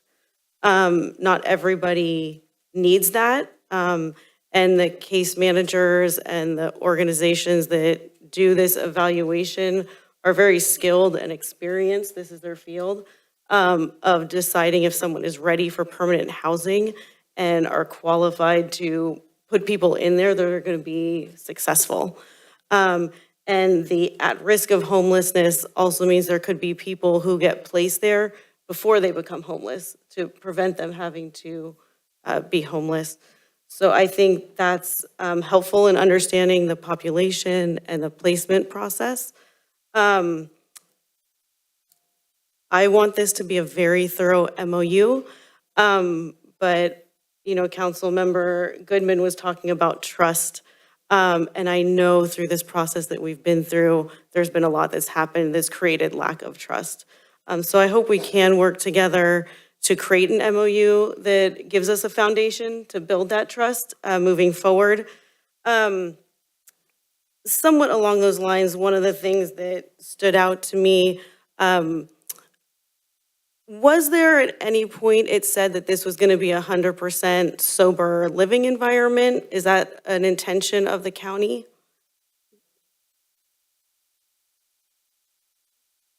I do not know one way or the other. They have not made a They have not statement to made- that point. I don't know if Okay. they've made that determination at this time. Okay. At any point, was there discussion that it would be a high volume of people in recovery that would need a sober living environment?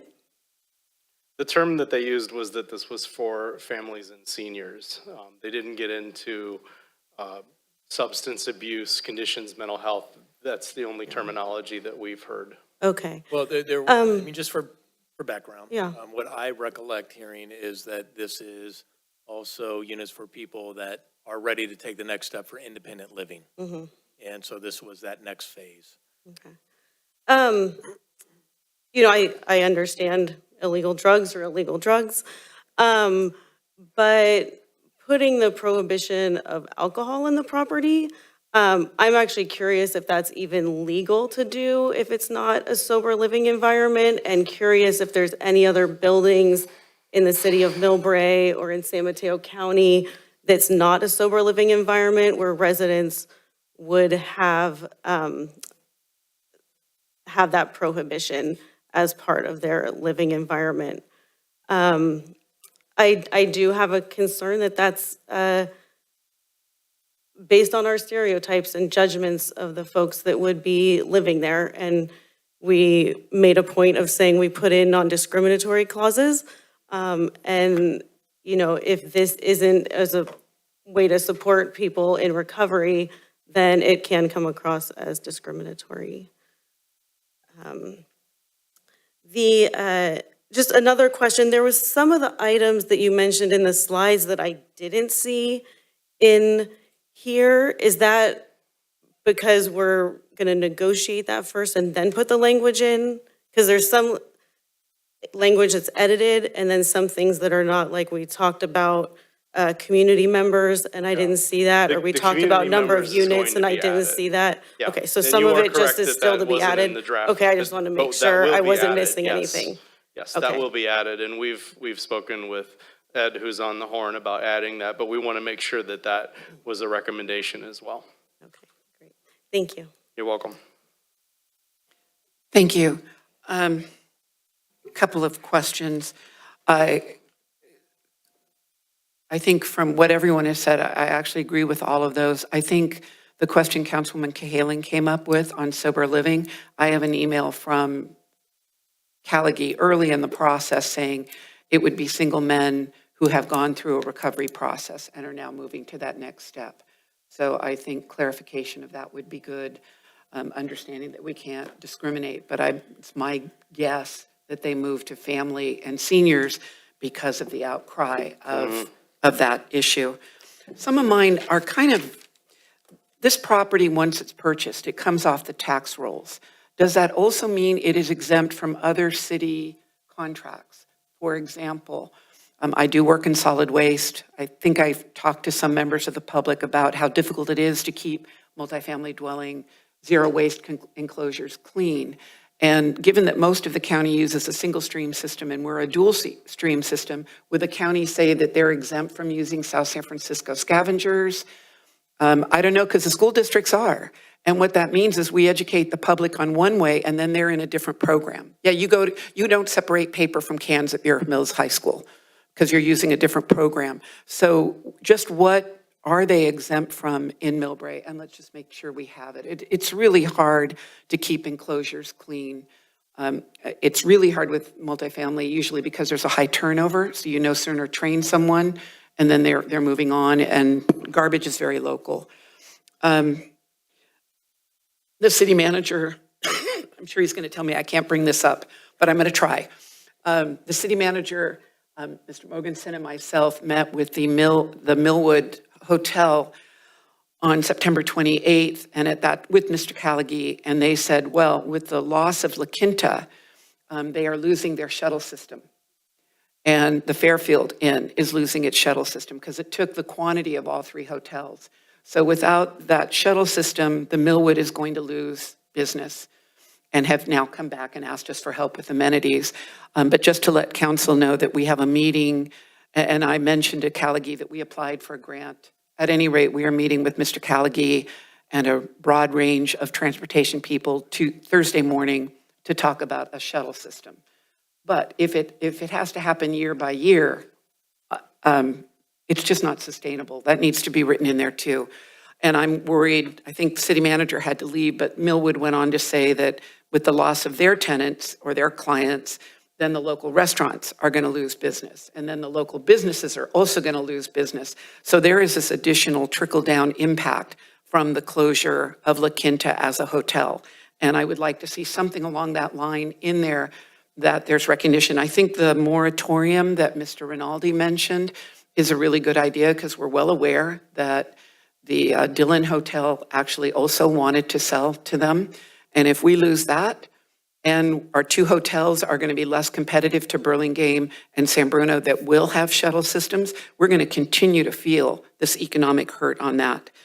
My question, Councilwoman Cahalan brought up alcohol, but when we said illegal drugs, but marijuana is legal now. But with this, again, local ordinances, we have our own local smoking ordinance for MFDs, which might have been the county's model ordinance, but would they have to respond for that, especially if we've got children or people with COPD living in the same environment?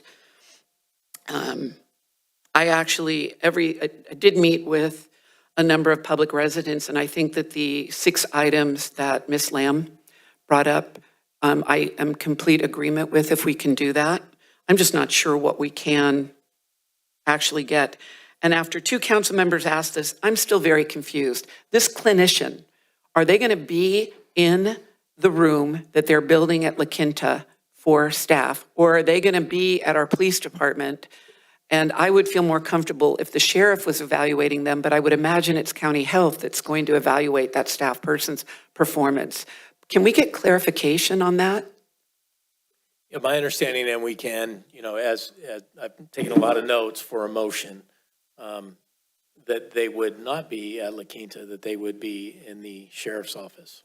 So I had a number of residents, thank you, City Manager, sorry for cutting you off. I had a number of residents contact me about what if there's a new resident and they're having a bad day? So who's going to be there to help them through that bad day at the new permanent supportive housing? That would be ECS. That's their charge. That's why the county's contracting with them. So from this presentations the county has given, ECS will have 4 case managers and their own in-house mental health clinician. And then separately, the county is providing us a mental health clinician within the police department. That is not a new program. This has been happening for a couple years in some other cities being piloted already, right? Right, that is correct. So we would be replicating that. And we can see if other cities have had concerns that their mental health clinicians have been pulled to other places, but I think it's only in a few cities. So I think they're responding to those cities. We've researched that, and so the council member is absolutely correct. With the 4 cities on the pilot program, Redwood City, San Mateo, South San Francisco, and Daly City, and the program has been very successful. We've talked to the chief in San Mateo, and so this would model that and extend that into the city of MILLBRAE. I appreciate that. They're also both short time. So I appreciate the request for the very specific data on that. And we do have a MILLBRAE family that has a business across the street from one of them managed up in San Francisco, and that is not the case. And I did have a conversation with the mayor of Milpitas at Cal Cities about the Project Home Key in their location, and that is not. In the beginning, it was okay, and now it's back. And basically, the mayor of Milpitas said, don't let the county operate it. That's what she told me about the one in Milpitas. So, I'm hearing, oh, this is new and it's good and we're going to be that way, but I've got 2 examples that say no. So with that, can we get the data also, can we add to the data that the county has to provide is some quarterly survey of adjacent businesses to see how they're doing? A couple of things. One, I think a point of clarification. I think that ECS, as Councilmember Cahalan said, that service is different than this clinician in the MOU. So the I get that. Yeah. Okay. All Yeah. right. Yeah. No, I understand that. So now they're going to be these 4 people on call, and there's going to be one of them there 24/7. I'm sorry. Thank you. 24/7. Someone's going to be in that building to handle it. So there will be a full-time live-in property manager, 24-hour desk coverage for full-time case managers. I don't believe that's 24 hours, but we can find that out. And then one mental health clinician that's full-time. I'm guessing that's not 24 hours because it's one full-time position. Let's, City Manager, if you and Mr. Morganson can make sure that we're collecting as much data as possible. Because ECS is operating the one up in the city, and we have residents in town that we all know, and that is not the way it is. And they've been running that process, that program since 2020. So there's a little bit longer history on that one, as well as the Milpitas location, than the new ones that San Mateo County has recently opened. It's a different set of, it's what's going to happen over time. Yeah, and I think that having the oversight committee, which was the motion of the Board of Supervisors, I think is a safety valve to ensure that it is being operated with the metrics that I think the Vice Mayor had mentioned and that the member of the public, Karen Lobo, had mentioned. So I would like clarification of just how many things the county thinks it's exempt from in the MOU. Yeah, I'm not prepared to answer that tonight. I know, but I think we should know what they think they're going to, which our rules are going to follow and which ones they're not. Madam Mayor? Again, I think that is probably a closed session item.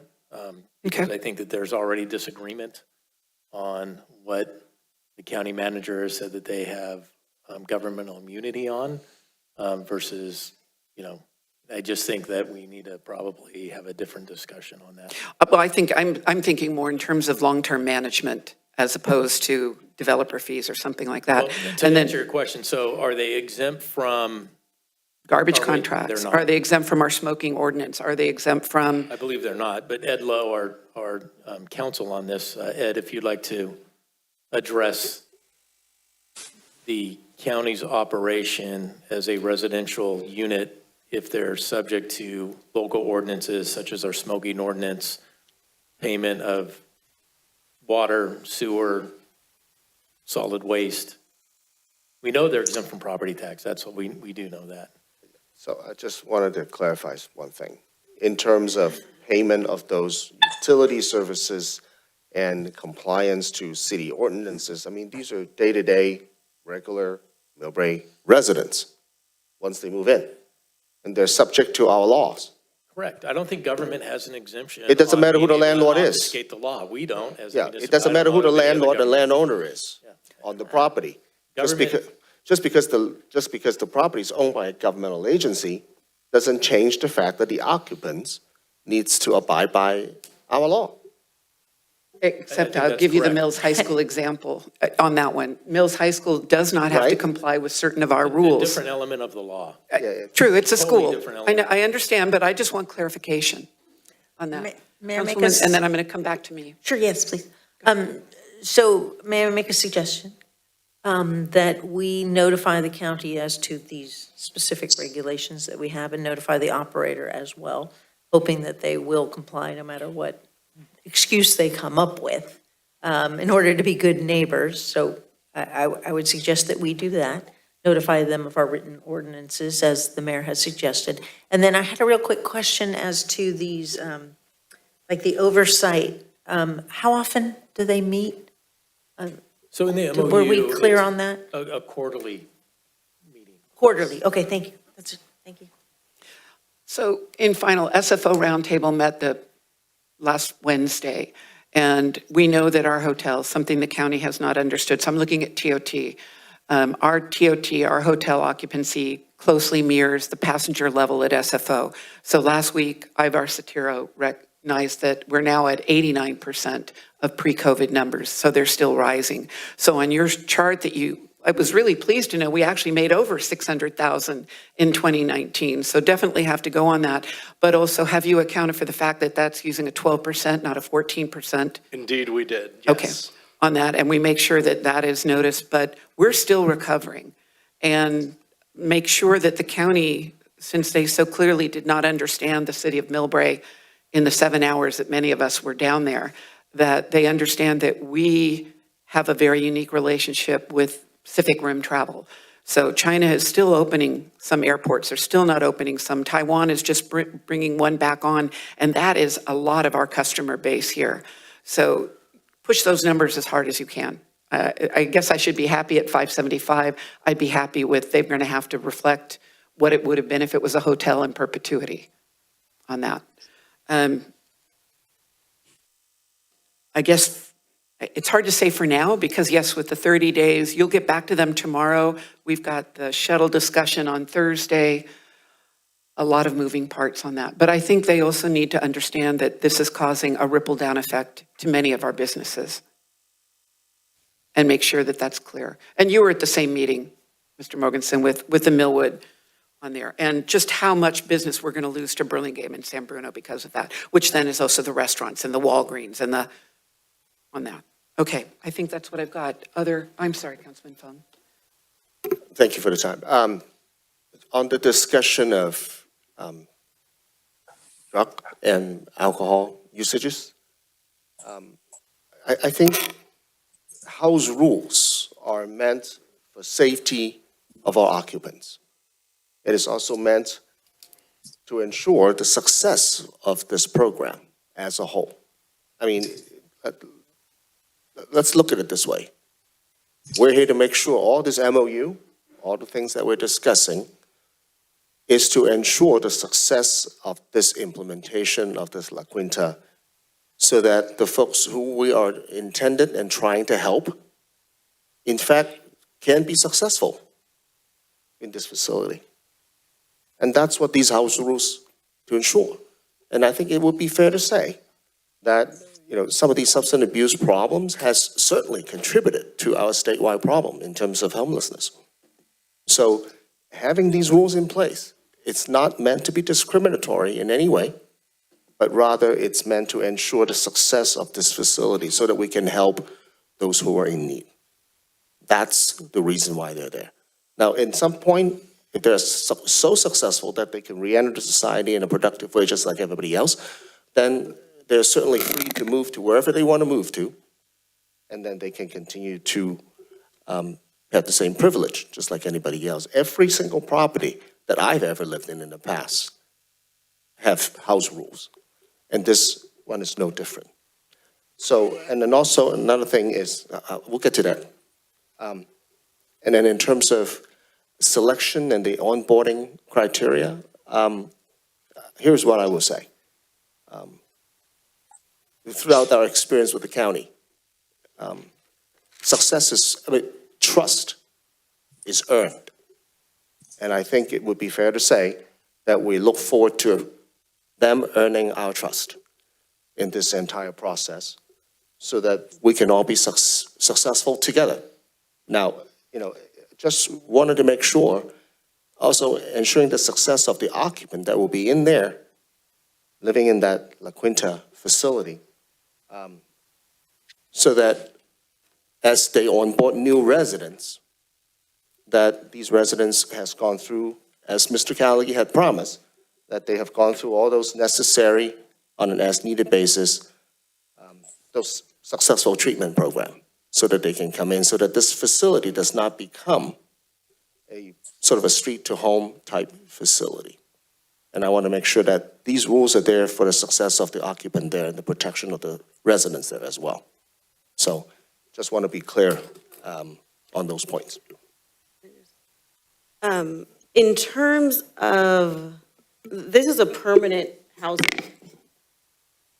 So in saying it's permanent supportive housing, but I want to focus on the permanent right now, because in terms of saying we want to give them certain house rules for their success, and then if they do well enough to move on, then they get their freedoms back. This is permanent housing, it's not transitional housing. So that logic and that thinking is troubling to me in that.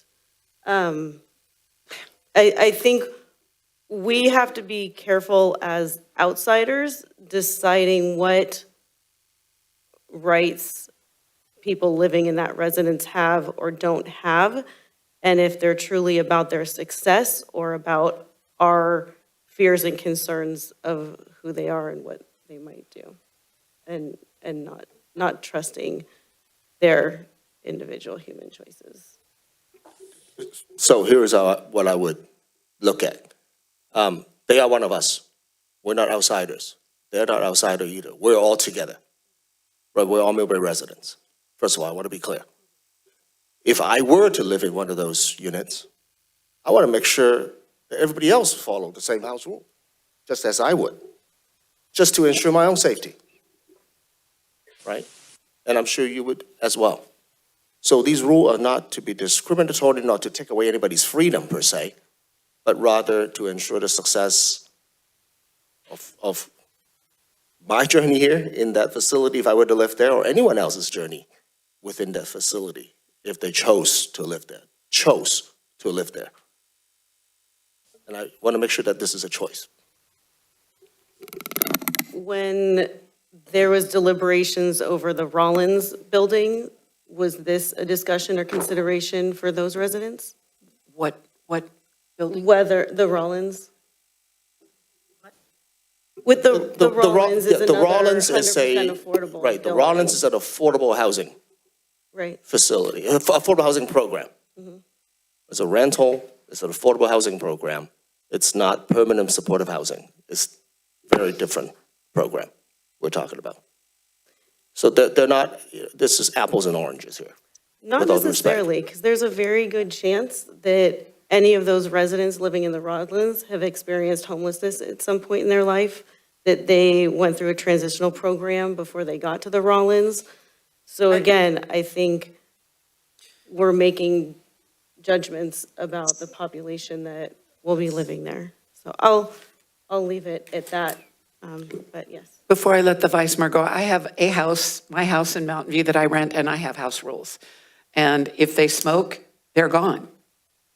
So, and that's, because if it catches on fire, it hurts all of us. So I have fairly strict house rules. If they abuse their parking privileges, because it's a townhome complex with not enough parking, it gives me grounds to remove them. Thankfully, well, I did have a tenant that smoked, and I had a redwood deck that cost $5,000. Scared the daylights out of me when I found cigarette butts all over it. So, we all live with rules. And part of the problem that's being discussed in the city is a group of people that get housing but then don't like the rules. I understand that you're advocating for permanent supportive, but we all live under rules on that. Vice Mayor.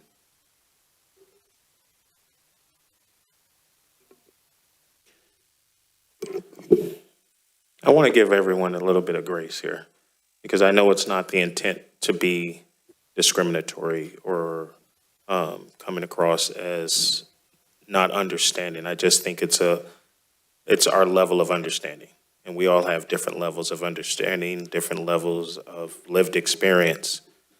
But to the council member's point about wanting to be safe in your community if you were to live in that housing, that's the same feeling I'm sure you have in your community that you live in the greater MILLBRAE, that I would have, that I would want my neighbors to follow house rules, or what we call them, laws.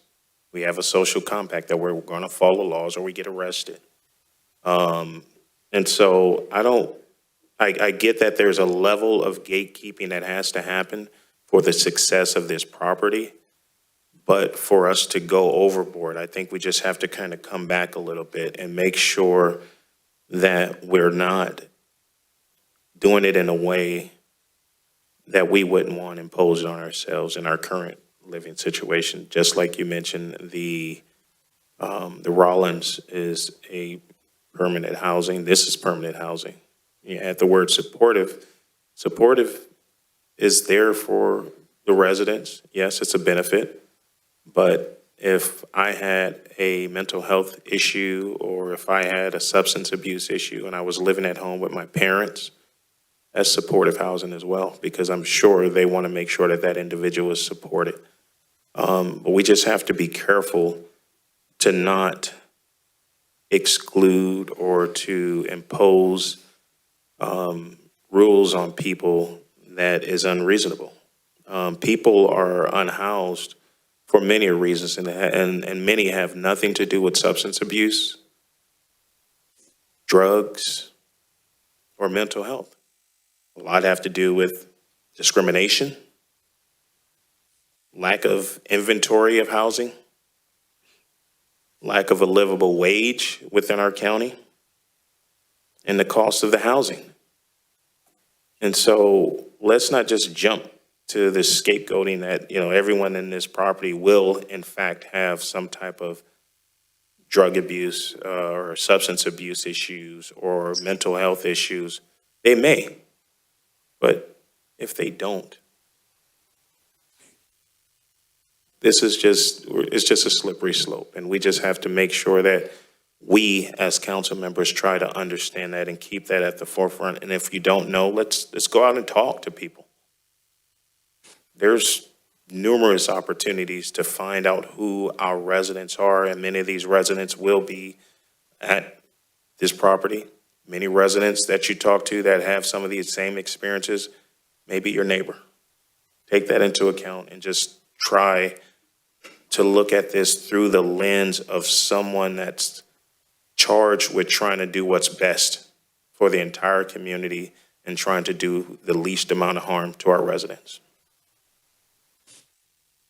Thank you. The school district is losing property tax. When we met with Mr. Callaghy, he's like, oh, it's only $75,000 or $80,000. But we heard from residents who have kids in our school system and are expected to pay $1,100 per year per student. And clearly these are low-income families coming in, so they won't be able to afford that. So I want to make sure that we expect the county, and they can use Measure K funds for it, to cover that cost of the new tenants of this building. I think that that's fair. They may not think $75,000 isn't a lot of money, but if you talk to the parents at Lameda Park School, they will consider that a significant amount of money, a loss of $80,000. And I would have wished that the school district was not going through its change of superintendent, that they might be with us today, because this impacts the school district too on that. The Board of Supervisors did discuss the priorities of Measure K at their board meeting this past Tuesday. Supervisor Pine brought up a concern of the ongoing maintenance for the hotels specifically being converted to permanent supportive housing or housing in any form. He didn't think there was enough money, but they apparently have some extra millions that they could put for that, but we should make sure that we monitor that and that is there for perpetuity. If they lose Measure K funding for whatever reason, what's going to happen to us in that? And I sent city manager and Mr. Morganson, I watched the whole thing and I time-stamped certain discussions that I think were applicable to MILLBRAE. In terms of what Councilman Cahalan said, the one property manager, front desk open, forced caseworkers, do we have that in writing? What if over time they don't have $2.5 million to spend every year and that becomes one person there from the hours of 9 to 5? What happens then? And there is a difference to this in the Rollins. The Rollins is paying property tax. This is not paying property tax. So there is a difference right there in these projects. And this will hurt us financially, period. I think that's what I've got. Anything else to give staff? I just want to put two little clarifications. I understand there's a property tax component that the schools are losing, but also the MILLBRAE School District, the basis of the funding is on attendance, more so than property tax. And then just the $1,100 that many people have mentioned tonight, for those that are not aware of the MILLBRAE Education Foundation, it's a nonprofit foundation that fundraises to provide music instruction, technology, reading specialists to all for elementary schools and the middle school in MILLBRAE. The $1,100 is a request that the MILLBRAE Education Foundation makes per student as they do their annual fundraising. It is not a required fee by the school district to parents. It's just a fundraising goal for the MILLBRAE Education Foundation. And there's, I would say, 50% or more of families don't pay that. There's a lot of fundraising that happens for the MEF to reach those goals. Thank you. City Manager, Mr. Morganson, have we given you enough? Well, Mayor, what I'd like, there's a little bit of some discrepancy here, so I've made a lot of notes for a motion.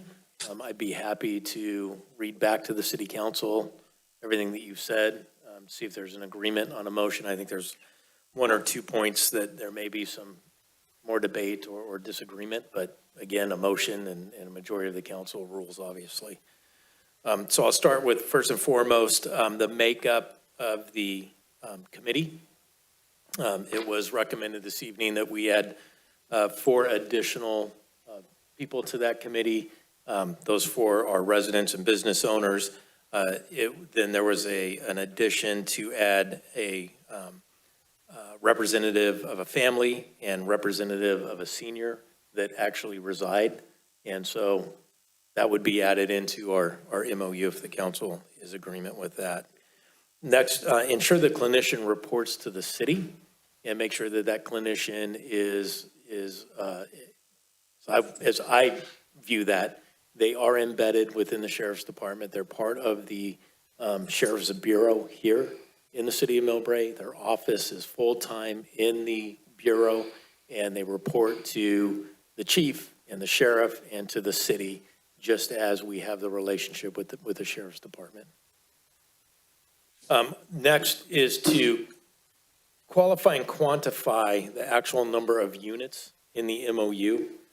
So it was the Board of Supervisors motion of 75 units, 45 families, and 30 seniors. I actually think on the PowerPoint, it said 35 seniors.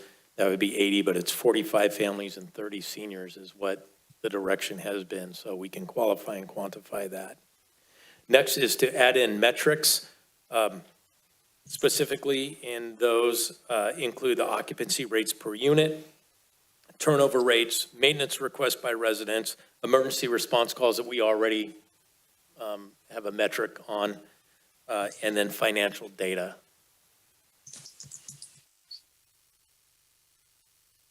Then next, there was a discussion to add in a photo documentation of the way the property exists today, and we can either add that into the MOU or we can do that just for our own documentation that we have. May not necessarily be required in the MOU, but certainly for documentation for the future, we can do that. There was mention, not of the council, but of public comment that I wrote down, specifically Supervisor Pine, about a moratorium within the MOU, that this would, that the county would no longer pursue additional housing, just for consideration. Measure K funds for children that will reside in the units to offset school fees. And then quantify. City Manager, could I add to that childcare? They're going to need childcare there too.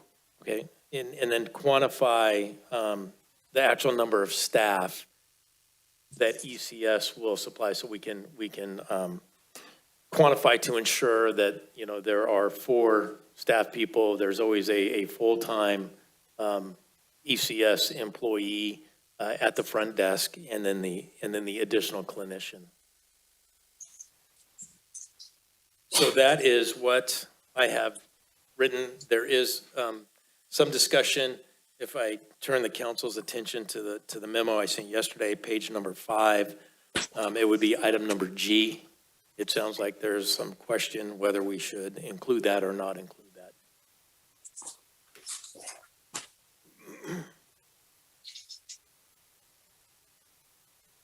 Can we check with our counsel on the legality of that?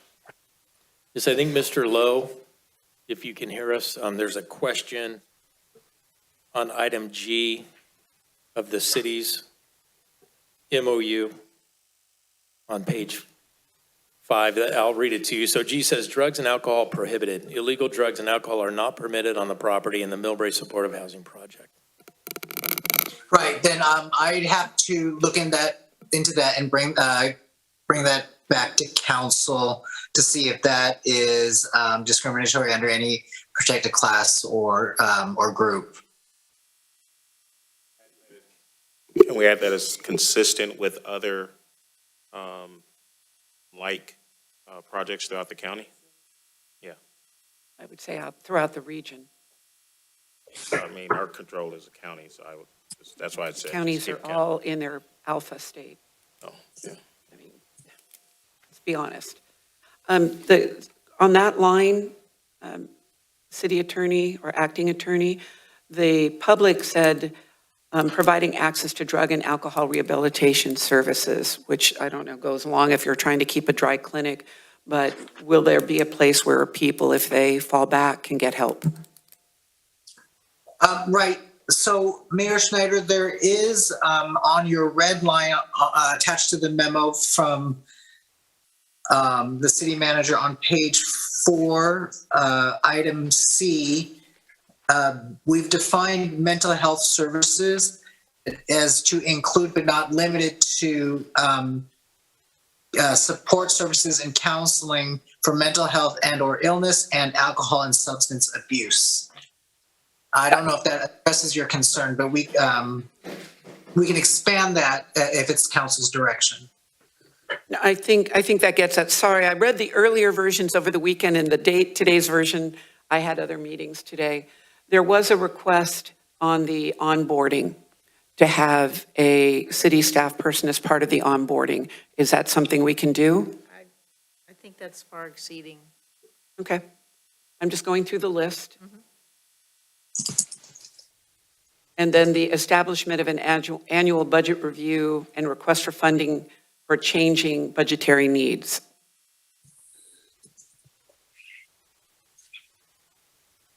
Is that something we can try to get? Yeah, I think that's consistent with the subcommittee's work.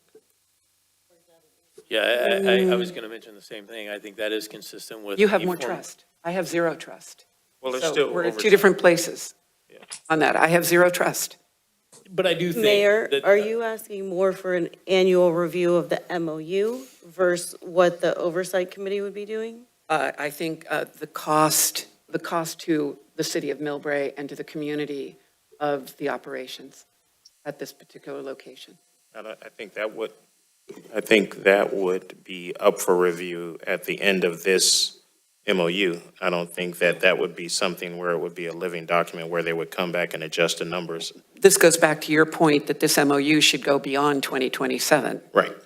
On that. But I was at the Board of Supervisors when Supervisor Mueller said, well, if your biotech does well, then we won't have to pay your city money.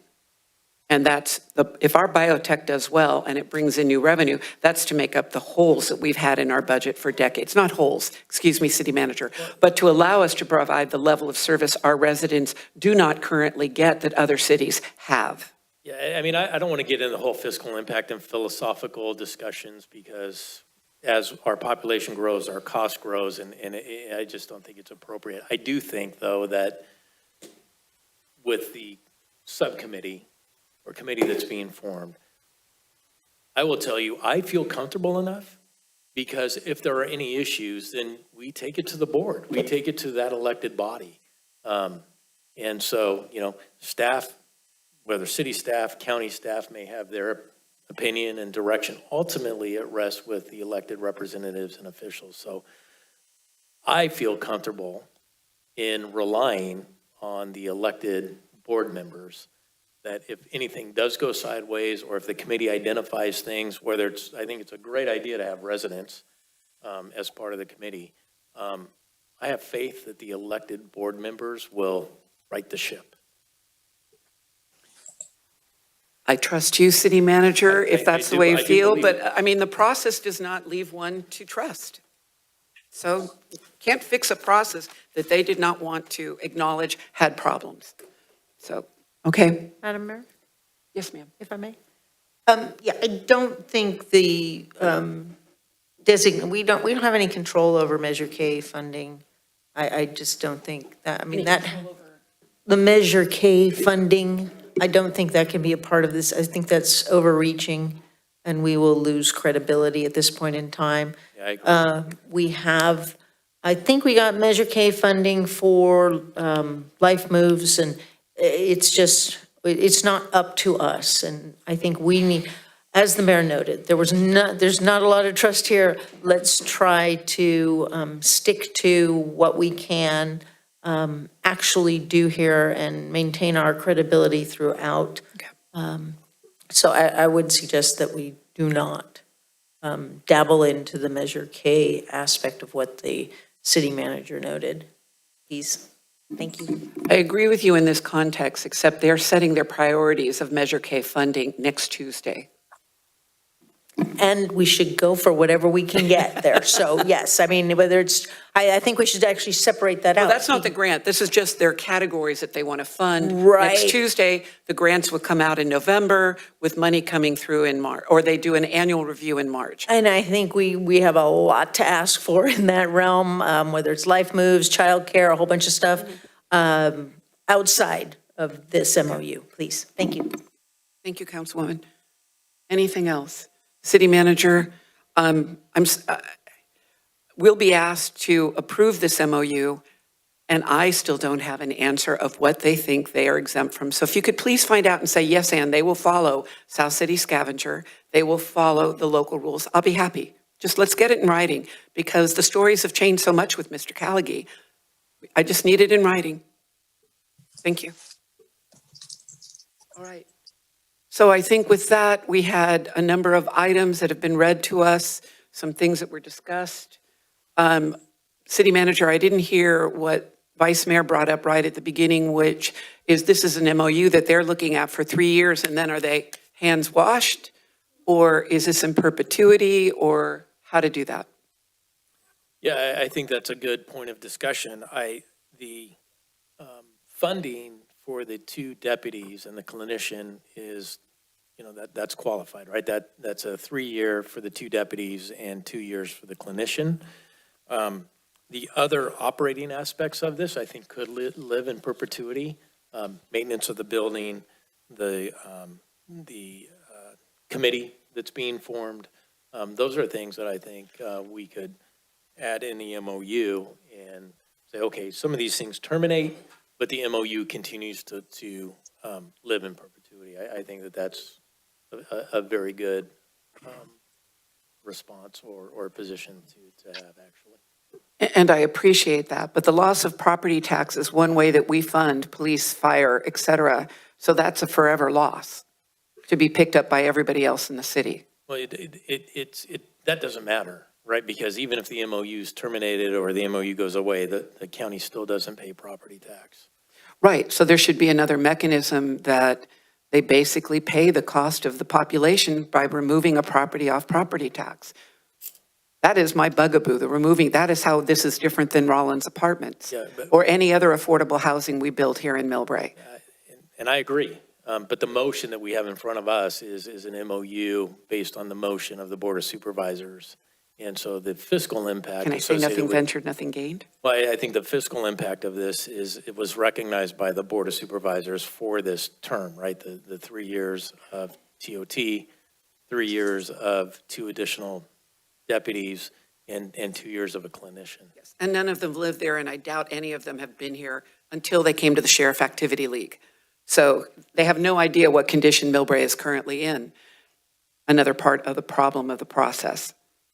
And trust on that. So if I can't get it, I can't get it. But I would like to see that somehow the language that the Vice Mayor suggested in the beginning as a way to grow trust, that it's in there.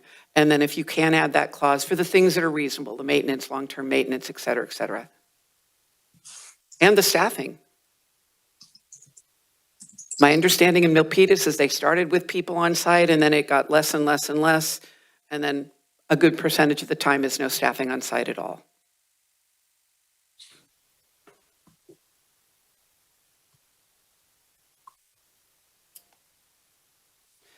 Council, are you comfortable with what the city manager has stated to try to change in the MOU based on public comment and your comments tonight? If so, then I need a motion in a second. So moved. Second. Thank you. Further discussion? City manager? You're okay? You think you've got? Well, or do we need to actually? I'm still unclear with item G. But I heard- again, our attorney said that they're going to research that, so. Ed, I'm looking to you to. Item G. Right, and I am going to research that and advise staff so we can run that down for council. Just for reference, this is our version of the MOU going back to the county. Correct. Correct? Yes. So I'm sure county will do their own due diligence as they read over our version of it, just as our current legal counsel will review. But I will make the motion in support of the current wording in section G. Would you be willing to have it be consistent with the other properties throughout the county? When we went for the visit, it's pretty consistent with what we're asking for, but the wording, I think, is a little too sharp. And I think the county's intent is to make sure that it is a alcohol and drug-free facility. And so can we give the some leeway for our staff to work with them to make sure that we somehow utilize the wording that they're currently utilizing in the spirit of what this message is trying to get to? Let me try to answer your question this way. I'm relatively confident that the county wouldn't just take all of this on face value. Right. They'll probably come back with some version of, a compromise, hopefully, version of the MOU. I mean, they're here, we're here, and hopefully we'll be here, right? So I'm sure this will come back, and then we will have a final version, hopefully sooner rather than later. Okay, then I'll keep my second with that being the That intent. makes sense? With that being the intent. That's the intent. Okay, motion second. Again, under open, final conversation, at the meeting at the Millwood, the city manager, I believe, had left, and I shared with Mr. Callaghy and the Millwood and Mr. Mogensen email that I've received from a neighbor and/or tenant in the Redwood City property, where there was a tenant who had been through this is permanent supportive housing, and then had problems, and the county had to go through quite a bit of process to evict him. And the people had reached out to me and said, Mayor, this person could very well just get moved up to you in MILLBRAE. What Mr. Callaghy told us, and please, Mr. Morganson, if I get this correct me, was that if a tenant has a problem and is not living according to whatever the rules are in that facility, that they would go back to a shelter or a different level of assistance in there, and they wouldn't just simply move them to the next permanent supportive housing on that. But that's what was said in a meeting, and it wasn't recorded. I just want that recorded now. Mayor, there is one more point of clarification in the discussion, and that was the comment about Supervisor Pine's recommendation on a moratorium. So I just need clarification whether that council agrees, it's in, it's out. I agree. Everybody else? A moratorium on taking other hotels in MILLBRAE. I see 3 of us saying yes. I don't see the other 2. Okay. Okay, all 5. Thank you. Do you need a more formal motion? Because here, all it says in our agenda item is provide direction regarding a draft memorandum of understanding between San Mateo County and the city of MILLBRAE regarding the acquisition. You've picked out the points. We've got a motion and a second with some concern over G, which Mr. Lowe will check and make sure that we're abiding by all law. G on page 5. Mayor, we'd be happy to then read back the motion and the content then of the MOU. Okay, Just one more time. I think that would be good, especially for the public that has paid attention to this. So I will refer to our city clerk to read those provisions. Hello, City Council, and let's see if we have this down. So this is the direction from the council to propose changes to the county's draft MOU as provided by staff and to add these additional changes. First one is the Oversight Committee makeup to add 4 additional members to include MILLBRAE residents, business owner, and representative of a family and senior that reside in the property. Number 2 is to ensure a condition report to the City Council embedded into the SMSO as part of the MILLBRAE Police Bureau.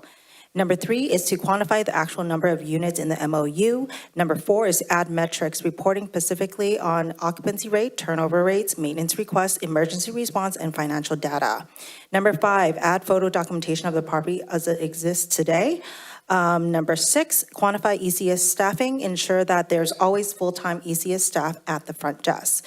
Number 7, state items that live in perpetuity, for example, property maintenance and staffing levels. And number 8, to accept Dave Pine's memorandum on taking other hotels in MILLBRAE.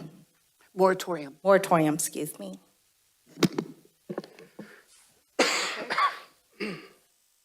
Any further discussion? City Clerk, call the vote. Councilmember Pappen. Councilmember Kalen. Aye. Councilmember Fung. Aye.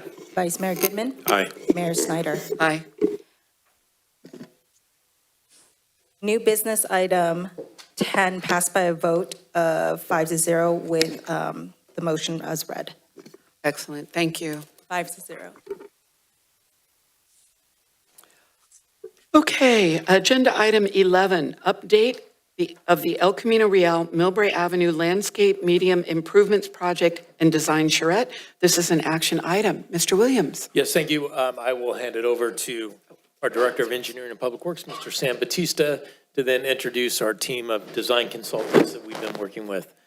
Just as they get ready, this is we had an internal meeting with staff and the design team and the design charrette.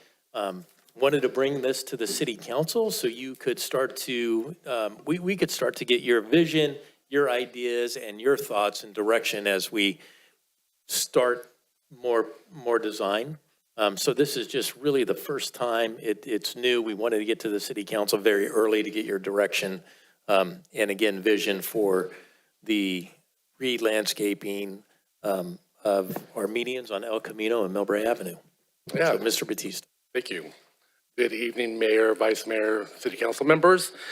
Tonight you will be receiving an update regarding the El Camino Real MILLBRAE Avenue Landscape Medium Improvement Project. And tonight we have members from NCE. We have Matthew Gaber, who is the landscape architect, Charles de Valliere, the landscape designer, and then we also have civil engineer Jenny Van Dyke, who will be giving parts of the presentation. So at the end of the presentation, you and the public would be able to provide comments and direction to staff through this design charrette. City staff has provided NCE with initial comments of the project. The proposed design should address safe maintenance access as worker safety is a critical issue. Staff discourages tall and cluttered plantings and prefer low, drought-tolerant native plantings, which are easier to remove trash from and require less pruning. Staff also acknowledges that the project should install purple pipe to accommodate future use of reclaimed water for irrigation. So during the charrette, NCE will introduce various design concepts and styles and whether there is a preference for a natural or sculptural aesthetic and determine important locations for visual impacts. And so based on the landscape feasibility report, NCE will discuss the following topics: health and suitability of the median trees, utility lines, signage, lighting, physical constraints, user experience. And so with that, I will turn over the microphone to Matthew. Good evening, council members. It's a great pleasure to be here and really looking forward to getting your input and ideas on the MILLBRAE medians and El Camino Real. What we have put over here on the side, if you've gotten an opportunity to look at it, that is the old entirety of the project. And we did that, that's 2 miles long. We did that so you could understand the scale of this project and how many different conditions exist along there. Also, all the dots represent the trees. So if you had a chance, or if you do get a chance, I highly encourage you to look at that, and you can see the conditions of the trees and the general context of how long an area that we're looking at. Matt, the next slide, please. Once again, this is and you have this too with your feasibility report, this is the inventory of the existing trees. We've had a arborist. It was one of the first things that we did during the whole feasibility study portion of this project, and they went and documented all the trees out there. The summary of that is shown graphically right there. If you look at it, you can see there's a lot of red and then there's some green. And the red, basically, red and orange represents trees which are either dead or poorly suited for the condition or just not thriving. Green represents trees which are viable, they're doing well, and you'll see that there's just not a lot of trees that are really doing well. There's images there, and it's in your feasibility report too, of the conditions of those trees, how much space there is between them. So the trees, overall, unfortunately, it's not a thriving forest that you have, and there's a lot of issues with them being overgrown, conflict of utilities, roots, and the soil too, that they just don't have a lot of soil to grow in, which is critical for trees. Next slide. The next thing what we did here is, after we had the trees inventoried, we started going and looking at the ground and going down below the ground. And this diagram that you have in front of you is looking at all the utilities. And once again, we use kind of a similar color coding to represent areas where there's no constraints. So basically there's no utilities underneath, and to areas where we've got a bunch of stuff underground, which is really going to impact our ability to plant and to put structures in the medians. As you can see, there's unfortunately not a lot of green throughout here. There's the red. Typically that represents where we have really major utilities. Some of the utilities that we have out there there's a water line, which is SFPUC water line. This is a large water line. It basically parallels the median. So there are some constraints, and we've been in discussion with PUC about where we can locate the trees, and that's an ongoing process that we're going to be continuing doing. Another major utility that goes through there are the telecoms.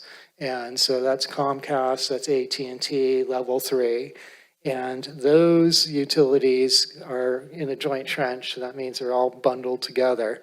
And unfortunately, that goes down the middle of the medians for a long stretch. So once again, when we're looking at whether we're going to plant trees, we have to closely coordinate with these utility providers because they might not allow us to put trees on top of them. They have maintenance requirements, et cetera. There are some crossings too. If you get into that, it's primarily PG&E, which has crossings, and those go across the medians, so they're not running underneath. Those aren't as major of a constraint. Another major issue, or someone that we're going to need to coordinate very closely with, is Caltrans, because this is a state highway. And that's Jenny's area of expertise, so if you have questions about that, we can definitely bring her in. But the project will have to be reviewed by Caltrans. And they're going to be concerned about maintenance, they're going to be concerned about visibility, safety for cars and crossings, things like that. Next slide. The next thing we looked at was the suitability, how much space do we have? I'm sure you've all driven along El Camino, and there's a lot of long, thin medians out there. And those are typically part of the turning pockets for cars to cross the streets. And those two present a lot of constraints. One of the constraints is they're just not very wide. And for a tree to grow successfully, or even any plant material in those medians, you need a lot of soil volume. Trees need water, they need air. So the more space that you have for them, the tree is going to do much better. And there's strategies that we're developing to help those trees thrive. And that's some of the things that we want your input on tonight. But that is another factor that's really impacting our design. You can see the red and green, once again, areas of green. really no constraints, and there's lots of space. The median is wide. It ranges is about 12 feet in width. So there's plenty of room to get trees, larger structures, plants in there to thrive. The red is where it gets down to 4 feet or less. Next slide. The next thing we did was, and this is kind of how planners and designers think, but we always find it's really helpful to show a section through the streets. And basically what this is imagine you slice through the street. And what we wanted to do is just give you a sense of the scale of the width of this and the size of the medians in relationship to the width of the total street. You can see at the top is what the existing is, and down below is proposed. And the little green areas represent where we have space for putting in planting or some other elements. And we did these, you can see down at the bottom, there's a little red line that represents where these sections are done. And we've done this along the entirety of the street. Next slide, please. Here you go, moving further down towards the Safeway complex. Same thing, median here is 15 feet wide. We definitely have some space to put in some larger planting, not a lot of constraints, and we can do something substantive here. Next slide. And once again, this is another condition. This is where we have some of the on-street parking, where you have the turn pockets and you have the tuck-in places where people can park. You can see here we still have some small medians, 5 feet in width, but we've got more space to do something in that area. Next slide. And then once again, this gives you a relationship to the parking lots along there, and where we do have some substantial areas. Parking lot, and this is at MILLBRAE Avenue too. So MILLBRAE Avenue, there's already existing plants. If you look over there, it's that vertical strip. There's a lot of green on that. Trees are doing well. There's a lot of space to plant in there if we decide to plant. And it just has a much nicer character. The arborist report talks about the size of the trees and maturity, and that's something that we're going to have to look at closely too, because a lot of the tree species you have out there are close to maturity. These trees are typically selected because they grow quickly and people want that. We're not talking about oaks or trees that are out there that can live 200-300 years. Next slide. So now into the fun stuff. What is what we really want to get your thoughts on, and just really stepping back and taking some, trying to get creative about what could be out there and what the character of the median is. How does it represent MILLBRAE?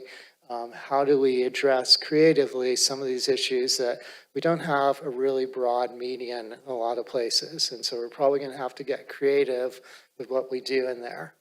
The first picture on the left, you probably all recognize that. It's the Arc de Triomphe in Paris, and the point of that is just talking about scale. As we were trying to show in those sections, it's long, the street's long, and it's really wide. And the beauty of something like that is that it has a very strong, has a big scale, and it can help scale down the street. So the idea is, if we do put things out there, consider the scale and maybe think big and have something that's a very strong statement, and it's a way to create a very strong identity for MILLBRAE, because this is, El Camino, as you know, stretches for a long way, and it's, I live in the East Bay, we have a lot of streets like this too, you don't know where you are. And so having some type of intentional, very strong statement to help identify MILLBRAE could be one of the strategies. The next picture shows arts, different kinds of art. There could be art that celebrates MILLBRAE. There's something unique about MILLBRAE that we integrate into the art, so when you're driving through, you know you're in MILLBRAE. Another idea, and staff was very responsive to this, was the idea of sculpture out there. And what's compelling about this sculpture is not so much the subject matter, but once again, the sense of scale, that these are tall, they're thin, they're unique. It's a way that we could integrate some design elements into these medians and where we have really constraints, big constraints. A couple of other ideas down the bottom, really inexpensive way to create a signature landscape and a sense of space is through lighting. It's pretty cheap to put out there. I live in Berkeley, and there's many streets. If you've ever been to 4th Street in Berkeley, it's all lit up during Christmas time, during the holidays, and it's very dramatic. And it's a relatively inexpensive way to make a statement, do something interesting.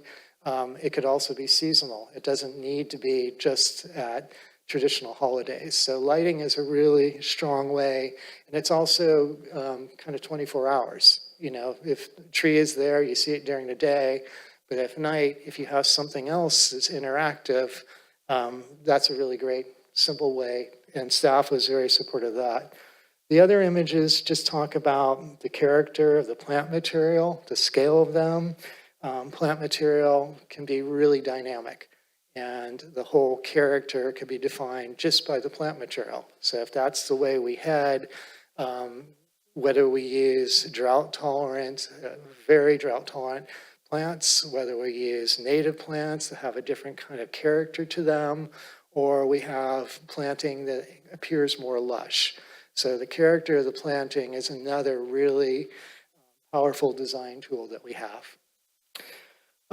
Last image there talks about, just shows an image, and we want to highlight that because, once again, we have some pretty constrained spaces in there. And as you saw in those sections, it's pretty flat going across. The street doesn't have a big crown or any of that. So another idea is just to play with the up and down, basically, of those medians, and how can we create some interest maybe by having the planting go up and down, introducing walls. There's some areas right now where it's bermed up with pavement that holds that soil in place. We could start to really engage that too, and that's another way of creating interest, creating something that's dynamic, and the walls, whatever structures we put out there, could be part of the community's identity.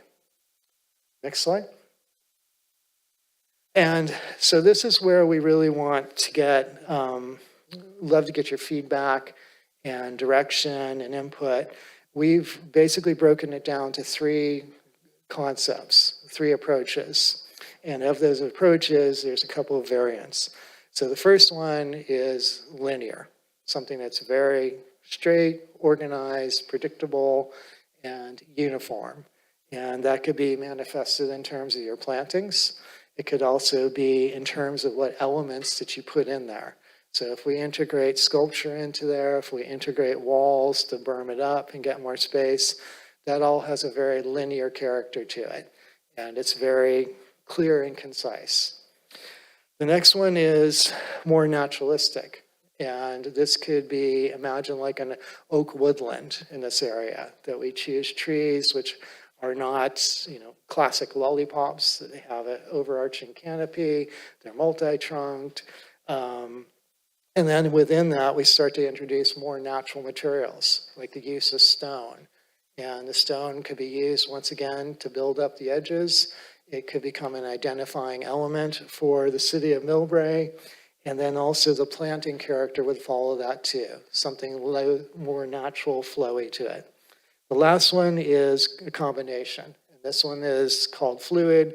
Basically, it's kind of a mix of those, that we'd still have, there'd be some linear aspects to this, but we could start to introduce more sculptural elements into this and introduce curves and have more of a flowing character.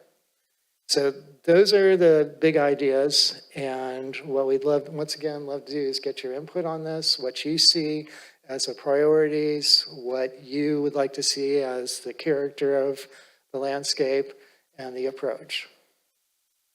And I believe there's one more slide. That's it? Okay, great. And then Charles is here. He's, something we always like to do is record your comments and have an interactive session. And so feel free to offer up ideas, suggestions, we'll write them down. You'll get this back as part of the report. But it's a way to kind of get the creative juices flowing and stimulate discussions and have this be more of a workshop experience. Thank you. I have kind of a dumb question before. Oh, good. No such Sam thing is still as a here. dumb question. No, City Manager, was tonight our concept of a design charrette, or are we going to come back and do another design charrette? Yeah, so I mean, that's a great question. I'm just sitting here thinking that, you know, we throw a lot at you and say, okay, what do you, and you need time to digest it and think it. But I think tonight is just the first step of kind of that 30,000 foot vision of, you know, do you like a linear Champs-Élysées type of design? Do you like something that, my word, a little bit more eclectic, that we have some fun with our medians, you know, that you know, the design team presented? So there's kind of those three. If you go back to that slide, kind of the three concepts. For me, it's just a question of process, because I've participated in charrettes. Usually they're multi-day. In fact, we had a design charrette for the redesign of Broadway back in 2016, I think. So that helps us figure out what kind of comments we have to give you tonight, or do we have a little bit more time? You have more time. This is a launching point. This is a launching point to say, okay, what are your ideas, brainstorming, visioning?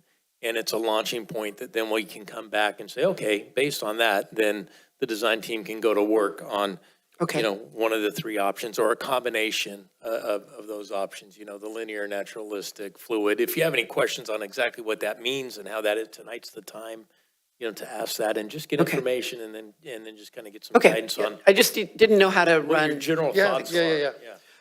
With that, council, opening it up for council comments. Vice Mayor? I'll start. Thank you so much for the presentation.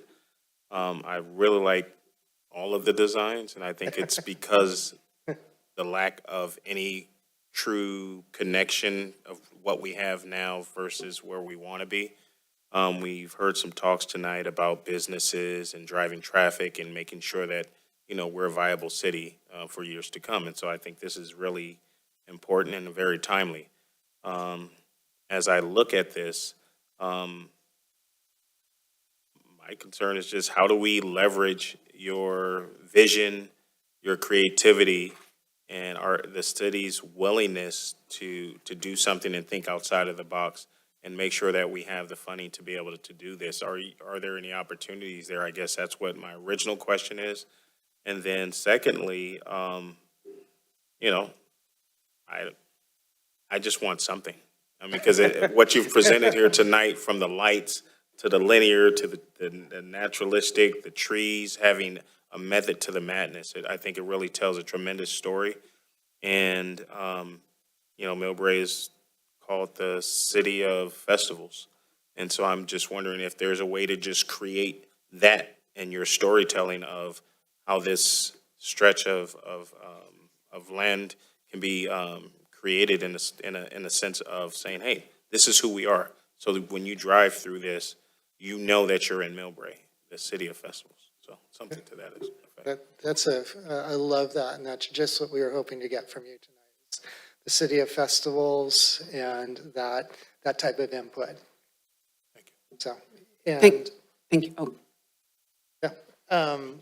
I'll let Sam speak more precisely about funding and the aspects of that. Our understanding is that it's probably going to have to be phased because we're talking 2 miles of medians. It's a lot of space. It's a lot of landscape. And maybe what we do is identify priority areas first, maybe at the gateways, do those first. Staff has expressed the strong desire to do it right the first time. And that's why if maybe we just do a few, half a mile or whatever, something first, we go out there, we really amend the soil properly. And I know I'm getting in the weeds here a bit, but those are some of the critical things is that if you want the plants to survive, the soils that you typically find out there, that's not farmland. And so we need to amend that, remove it, and that would be major part of the process. Could you speak to how that proof of concept could build on potentially creating other funding opportunities, whether federal, state, or local, regional? I will defer to our funding expert here. You know, depending on the types of methods, or, you know, if we wanted to try to do, what is it, like xeriscape, or, you know, we could try to get funding for drought-tolerant native plantings. So, you know, there are grants for that type of, you know, for instance, the grant that we got for converting our this, what is it, demonstration garden in the front. We got a grant for that, and we do have a grant for making a demonstration garden drought tolerant area here. So that could be a funding source, but we would definitely have to, you know, just be on the lookout for grants. I understand that Measure K could be a funding source for this, because, you know, we wanted to beautify the area, make it, you know, transit, and make it a destination. You know, we want people to see how beautiful our medians are. So, you know, there are, you know, definitely there's going to have to be some research in trying to find these funding sources, but we're definitely looking all the time for grants. Okay. Thank you. Thank you, Vice Mayor. And if I just may add one thing to that. So part of the design process is always money, and thinking about, you know, we're not going to show you something that's going to be completely unrealistic. You know, we'll keep the money. We have to have that always. And part of what we do is we always prepare cost estimates. And that's something we'll be sharing with Sam and the staff throughout the process. So there's clear about how much it costs and where we're starting to go over budget. And I think part of that, if I may, also on the cost is that's really what we want to hear from the council tonight also. You had mentioned, you know, the conduit for lighting, installation of lighting, installation of correct irrigation, installation of, you know, public art, you know, are those the things and the elements that, you know, the council says, yeah, we like that. Yeah, go forth with that staff, because projects like this, I mean, correct me if I'm wrong, plant material is cheap. It's the sanding and painting and the infrastructure and the undergrounding and utility reload, you know, that's the expensive part. But knowing kind of what the vision of the council is then helps us then to phase it, budget it, be able to fund it. Are you able to speak to everything else that we could see from this process? How does it impact foot traffic? How does it impact the bottom line of keeping our stores open? Can you speak to how you envision that helping? Well, I think a couple of things. I think that beautification of a city is both a tangible and intangible, right? It's an inviting place. I mean, there's been studies about street trees and how that, you know, attracts people and kind of lifts people up in their whole quality of life. So I think that there's just kind of this inherent number of variables that we're doing that continues to make MILLBRAE a desirable place to want to live and to want to conduct business and to want to visit. So I think this adds into that, right? And that could be local traffic, it could be international traffic from the airport if somebody has a layover. But I think those things that make these things warm, lighting, lush landscaping, whimsical, fun art, and your point about, you know, us being the city of festivals, maybe we do something internationally, right, with our sister cities that we incorporate, you know, in maybe plant material from our sister cities or some type of public art, you know, but we'll get into that detail. To go back to the mayor's question, there's a lot more to come. This was just, okay, are we on the right track? What's the vision? What are those elements? So. Thank you. Councilwoman Pappen, just a point of order. It is 10:35. This is critically important and incredibly exciting. So I will be asking council for an extension of time tonight. And I'm sorry to have you all here so late, but It's a pleasure. This is just, we need to spend the time. Councilwoman Pappen. Okay. This basically defines our city. Anybody driving down El Camino, anybody coming in MILLBRAE Avenue, this is our city. And you can tell just when you cross over to Burlingame there by the hospital, just changes absolutely everything and the impression of our city. So this is so very important to do this right, not to, I understand phasing it and that, but not piecemealing it. This really has to be done in a beautiful way, because right now, our karma is not very good. Thank you for taking out some of the dead trees No, already. they got cut down. Cut down, okay, but Finally gone. we need to do this in so many ways, and we need to do it right. The reason we're in the situation we're in right now is it was half-assed to begin with, and we cannot do that any longer here. So I don't know if the city can buy Powerball tickets, but that would be nice. Okay, so, okay, the power just went out in my computer here. Let me just plug this in for a second. Okay, so, yeah, I want to see spectacular here. And I'd love to see too exploring public-private partnerships, because we have new developments coming in. Also working with our transit agencies. I've already mentioned this to Samtrans, is that I would love to see the most spectacular bus shelters. If anybody is taking those along our El Camino here, or even, I hope this will transition into improvements on MILLBRAE Avenue as well. So to dive in right now, I totally agree with the technical and the lighting aspect of the center medium, and leveraging that during the holidays in one way, shape, or form. I think that's a fantastic opportunity that we have. Also, because we have like a 24-hour Safeway, 24-hour Walgreens, that aspect of our El Camino needs to be leveraged. That this is wonderful if you're coming in from anywhere in the world and you're coming to one of our hotels or you're coming to our restaurants, it's only going to improve the overall aspect of what businesses we have and what businesses come to MILLBRAE. So I think that is significant here. So the lighting here, there was a discussion about canopies, I think is so important in how this progresses along the lines there. Also landscaping, the foliage or whatever we put in there. I know, fluid, and I hope we can just go kind of natural here in one way, shape, or form. When you talk artwork, it gets expensive. So I'm not really, I wish, and again, if we had the Powerball ticket for tomorrow, that'd be great. But at this point in time, lighting both in the median area, on the sides, and for public safety aspects is so vital. On our crosswalks, everything that we have. The signage in your portfolio here, page 27, I think we can do way better than that. And we need to do way better than that. So I hope this would be some sort of a 28 is much better because we've already been through that process as to the signage, but let's be a class act, please. Uplighted trees, I think that's great.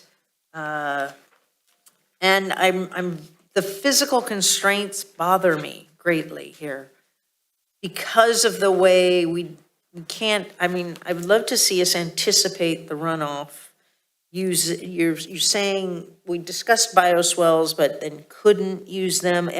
If we can in any way use them, because it's so important. The runoff is really terrible to the environment, to the bay, everything like that.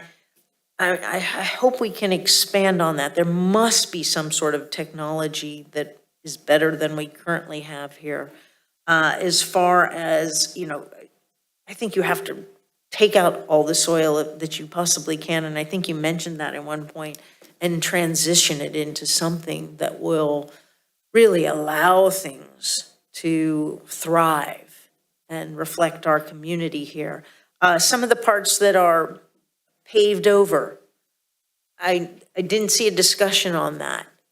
If we can help the development of the medians by tearing out the paved over part, then yes, absolutely. The watering must happen here, but we need to take advantage of the natural resources and how those play out. So without taking up everybody's time, I would love to see, again, the canopy kind of thing. We have to do better in whatever we put in there. So I don't really like hearing, no, you can't, but I'm hoping you can explore more so, really the sustainability of this Absolutely. project. So my theory is go big, do it well, don't piecemeal it. And then let's look for some public-private partnerships as we progress down these lines. And two, I know one of the most difficult things is to deal with Caltrans. So once we reach a point, we need to do full hardcore press with all the politicals and everything that we have so that this doesn't get stalled, because everything with Caltrans gets stalled. So whenever we reach that point, we need to bring in every political resource we have to take this to the next level. Thank you very much. This is exciting, and I look forward to it. Thank you, Councilwoman. Just two things I might add. So the signage page 27, that's an inventory of what's out there. And that's just one of, we're not going to, we're going to have to put some of that back in there because it's just Caltrans requirements and traffic safety requirements. But page 28 definitely. Is better. Oh, yeah, that's the way. And this also ties into that diagram that's immediately adjacent to you and some of the other information we had in there about consistency with the general plan, that you've already done the whole planning process. You've looked at El Camino, you've looked at pedestrian crossings and the character of it. And what we do, what we're going to be doing, at least in the medians, is taking that to the next step to try and realize some of those ideas. That diagram there just quickly emphasizes where the gateways are. So at either end, that when you come into MILLBRAE, you know you're in MILLBRAE. It's a pretty emphatic statement. The smaller arrows represent pedestrian crossings and what we can do to enhance those. We're not going to be able to put in traffic signals at all those locations, but the landscape can do a heck of a lot to really improve pedestrian experience and the sense of safety crossing the street.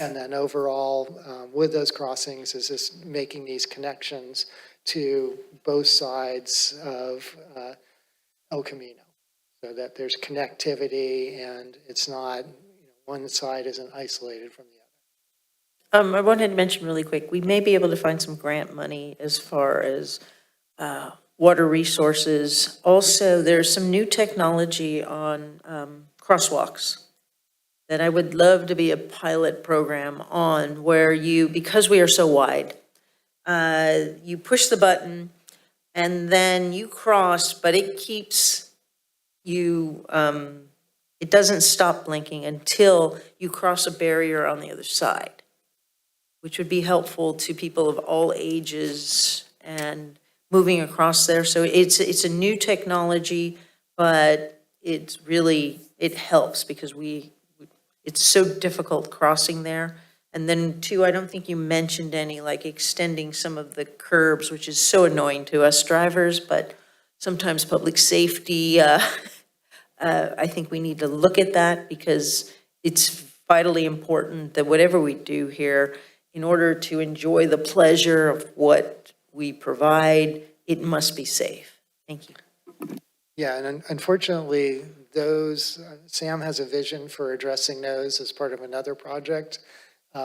We're focused on everything that's within the existing curbs of the median. So we're not going to be able to change them or widen them, but whatever we can do to enhance pedestrian safety, we're absolutely going to be doing with the planting and whatever elements we put into the medians.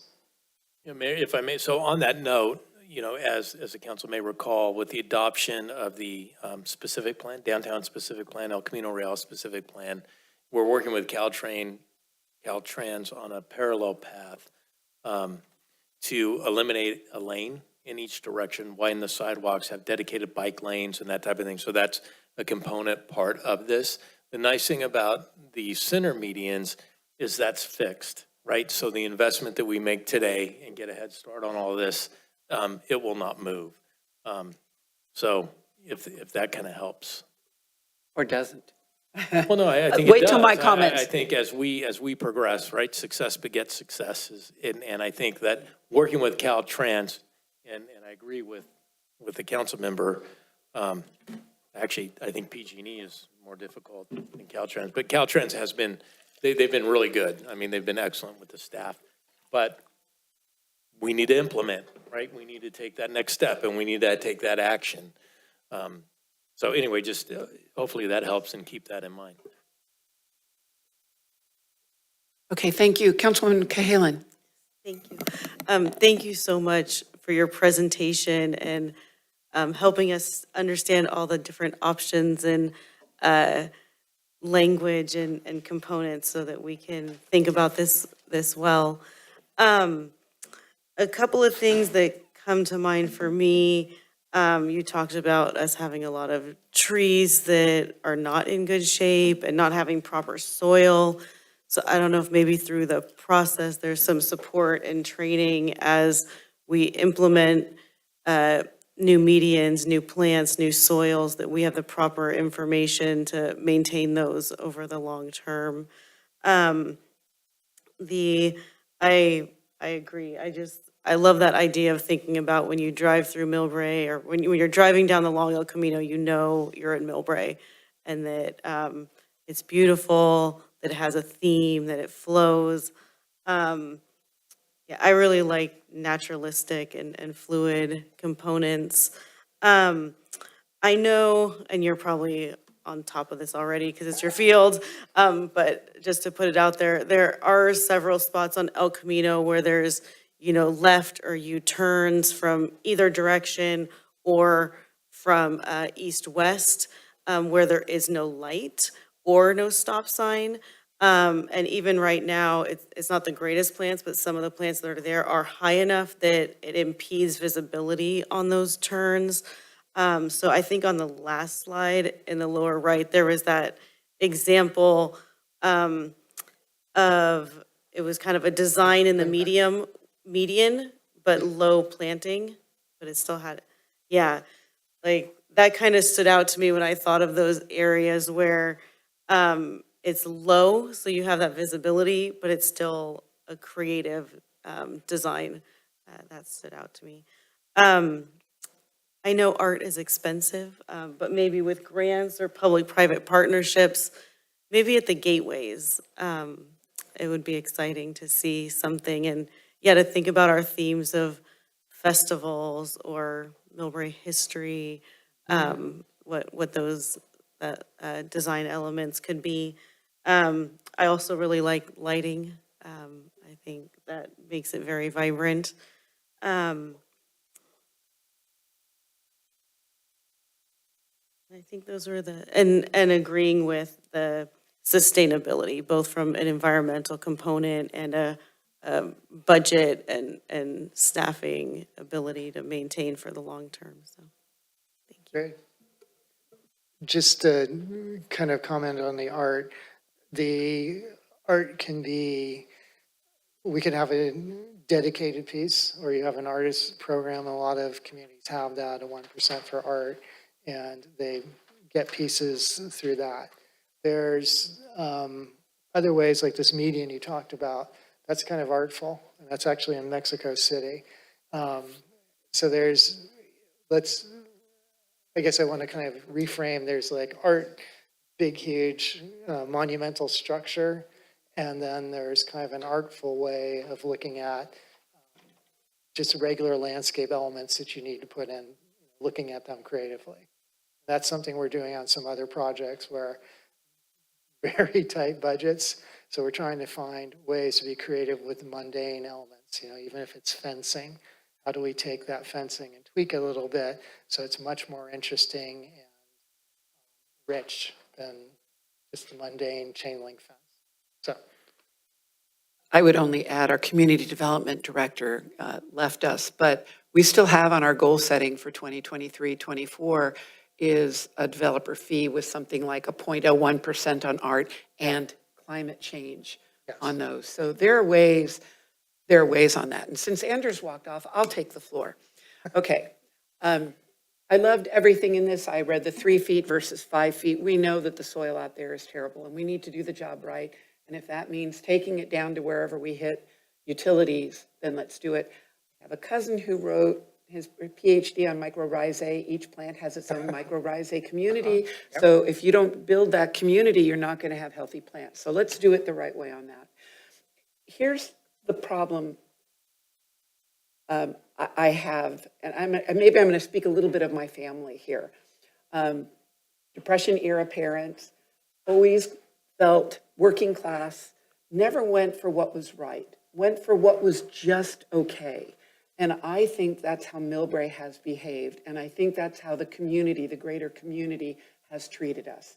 So I understand wanting to be good on budget, but let's do what will make us proud. And then if we have to go section by section, the first section is, oh my God, that makes the funders out there say, wow, I'll fund into this. So let's not shoot ourselves in the foot right from the beginning on that. In terms of your style, I'm more naturalistic, but I like the fluidity part. I read through everything. I am our tree person. I do work in the environmental field. I also asked staff to pull up a slide that I'd like you to look at. I'm our noise person from the airport. We are extremely unique in the type of noise that we get, and that a nature-based solution can help with noise. And in fact, there's studies out of London that even thick bushes, I'm not saying thick bushes in here because of visibility, but thick bushes can cut down street traffic, which can allow people to sleep better at night. But I will tell you, last Saturday night, during a heat wave with an inversion layer and flights leaving every minute, my house was hell. Hell on that. So I already told the city manager, if you guys want to cut down all 85 trees, it's like, no, at least hang on to the redwoods in front of the Fairfield. Because if you look at this chart, you can't see it. This is where we believe low frequency actually grows as it leaves the airport. So I would like you to look at nature-based solutions as much as possible to the degree that we have. Look at thick trees. Here's the difference between trees that look great in the fall and drop their leaves, and we lose them in the winter. But in the winter, the higher humidity means less noise. So, all of these things can kind of be factored in and out, although I think a lot of these noise studies are still in their infancy. But please consider this.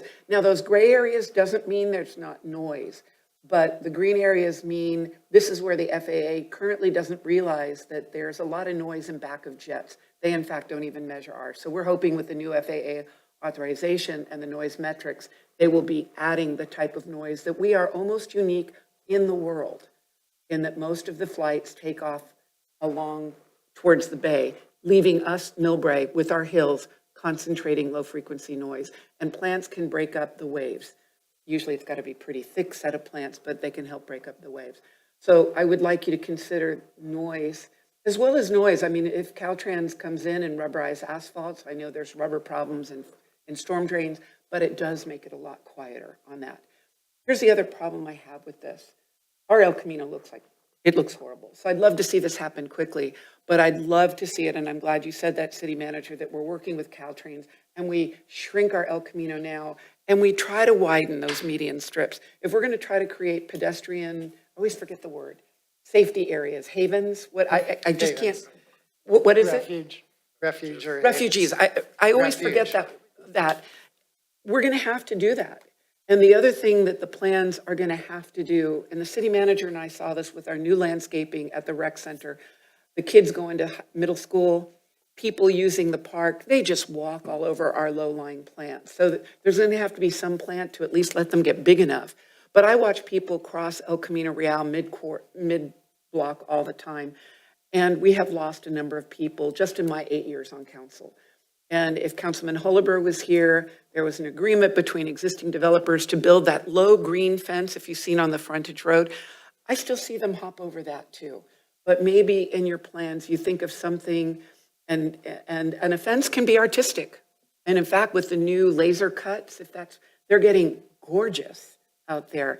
And maybe that will help with a combination of planting, and I'll have to extend the meeting, help us with that. In terms of trees, redwoods are the #1 tree for absorption of carbon. They're also, because of their thick foliage, good at noise blocking. Spruces are better, but redwoods are #1. And I was thinking if I just had a person I met online, she's at the tree conference out in DC right now. She lives Breeze. I brought her down to Big Basin. And, you know, most people come to California, and one of the things they really want to see are our redwood trees. So, and I guess we can raise their skirt a little bit on there. So, but with the trees on that versus having the ones that change fall colors versus the need for noise, there's got to be some balance on there.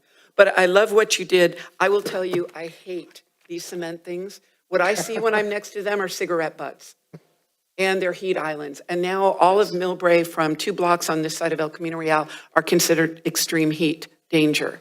Yeah. So looking at the heat island impact, creating the overarching trees is a way to keep our people safe and the other benefits that trees provide. So I'm looking forward to seeing what you recommend, but I do kind of love my redwoods. And for those, if there's a way to save, but I think we need to go to Caltrans. And Sam very nicely got me a meeting with Caltrans, and I complained about all kinds of issues all over the city. But let's keep that meeting up and see if they'll help us widen our median strip a little bit before we're locked into that 2-foot margin. And I'm with Councilman Kalin. I believe that art will, and I kind of liked your tall, skinny ones because it allows you the visibility in there. But I'm going to tell you 2 other things. Right now, Caltrans plan says they're going to re-asphalt MILLBRAE in 2027.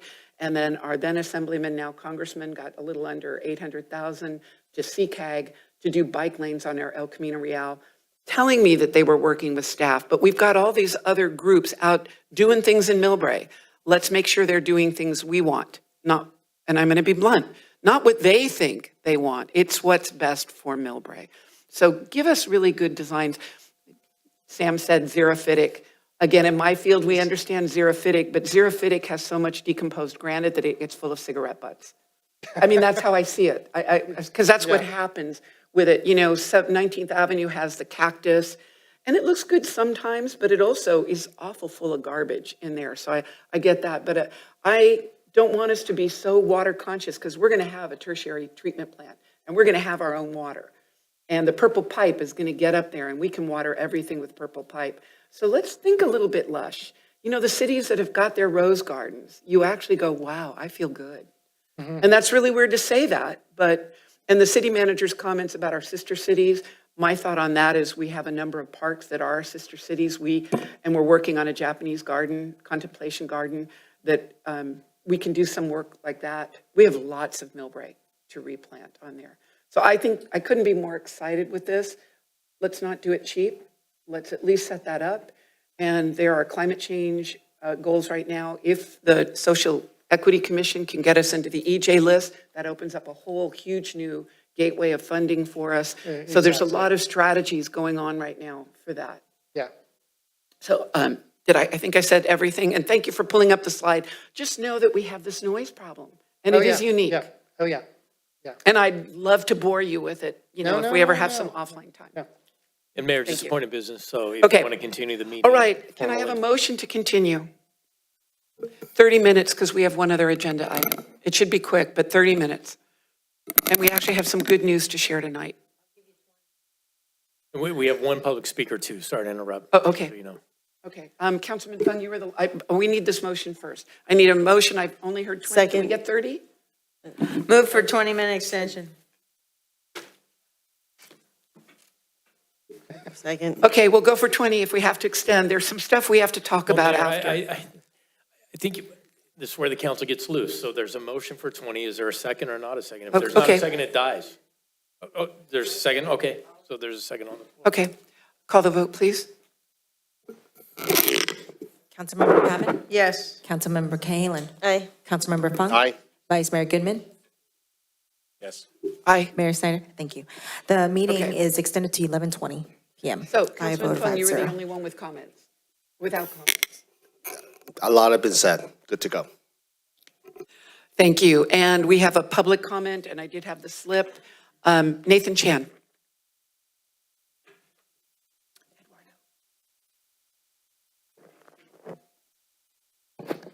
Good evening, council. I know it's late, so I'll try to be brief. There's growing awareness about the impact of light pollution in our cities and to our ecosystem. So as excited as I heard many people on the council were about the lighting possibilities for the medians, I think we need to be attentive to that, especially up lighting in particular, especially if there's no control of where the light goes, is especially bad in terms of the distraction it creates for insects and birds. Sierra Club put an excellent, what I think, webinar together a couple of months ago on this called the Dark Sky webinar that I can certainly send to all of you at some point. So please be attentive to this. Maybe because it's uplighting below trees, it has less of an impact on the environment, but I think we should be able to have nice aesthetic lighting, but also be aware of the light pollution that artificial light creates. Thank you. Thank you, Mr. Chan. I would say, given the Caltrain or the BART station, that thing is so horrible with light pollution. Knock it down. That gives us plenty more points on that. The night skies or dark sky presentation was really good, so it is worth watching. It's where I learned about bats needing a particular frequency of light. The frequencies we're using are hurting bats, and that's really bad for all of us. So thank you, Mr. Chan. All right, bringing it back to council, we've given you some suggestions. What's a timeline? Next steps? Yeah. Or did you do that and I've forgotten? It's been a long day already.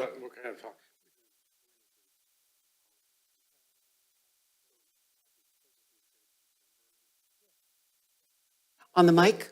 So hopefully we will bring back, some designs in December, so it clears the Thanksgiving holiday. Okay. So That's a lot of food for thought, so. And I think that you said in the beginning, if we've got a little bit more time to digest, do we send comments to whom? Me. Thank Please you. send it to me. Okay, and this is an action item, but Don't it's... forget to CC me if you send it directly to Sam. Yes. We always CC you, Tom, so we know that. So this is an action item, but I'm not sure how to pose a motion. It's to go forward and continue moving forward? Correct, yeah. Okay. With the comments, I think we don't need a motion on the comments. I think, there's a lot of commonality and direction Okay. that we've received. And again, So moved. Are we on the right? Okay. Move second. One other comment. When I read through this, it doesn't look at MILLBRAE Avenue from El Camino Real to Rollins Road. It may be beyond the scope, but all of that lovely red brick is just one huge heat island. And what happens is some of our unhoused population kind of hang out there. I've had it happen twice now where they step right in front of my car, but I'm anticipating. So I'm going about 3 miles an hour. But that's become a danger just by people hanging out there on that. So if we could add that. So Mayor, on that note, so the MILLBRAE medians on the west side of El Camino to Magnolia are part of the scope. The MILLBRAE medians east of El Camino are not part of the scope. And there's no way we can add it? I would recommend we do not add it because I think that is a totally different design, a whole lot of different engineering. Different problems because that's because an of the elevation. Right. So. Okay. All right. It's getting scary out there. Okay, thank you. If there's no other comments, if we could Call for the question. call the vote, please. Pappen, yes. Councilmember Pappen, thank you. Councilmember Cahalan. Aye. Councilmember Aye. Fung. Vice Mayor Goodman. Aye. Mayor Snyder. Aye. Item number 11 passed by a vote of 5-0. Mr. Batista, Thank you. we're going to do council comments, but one of them you need to hear, unless you were planning on, okay, you're going to stay. All right, thank you. Thank you very much. Thank you. Moving on to agenda item number 12. This is waive the first reading and introduce an ordinance amending the MILLBRAE Municipal Code sections 8.05.1200, notice, delinquent accounts, shutoffs, reconnection, and 8.05.1260, discontinuation of water service, and this is an action item. City Manager. Yes, thank you, Mayor. This is really, as you'll see from the staff presentation, just a consistency with state law. A lot of the things we're already doing, there's two significant items in state law that have to do with the timing of notification. Currently, the city provides 72 hours. The new state law is 7 days, but I'll hand it over to Mike Sung for a very quick briefing on the ordinance amendment. Thank you, City Manager Williams. Good evening, Madam Mayor, Vice Mayor, City Council. Next slide, please. We'll go straight into the background of what this is. So back in 2019, the state had passed SB or Senate Bill 998, the Water Shutoff Protection Act, and this was aimed at protecting residents. So it had increased protections for these residents, and this was enacted shortly right before COVID started. Also, what ended up happening is while we were facing this pandemic, the governor basically had a moratorium on shutting off any water up until towards the end of 2022. And that moratorium did expire, but the additional benefits for the residents for SB 998 continue to exist.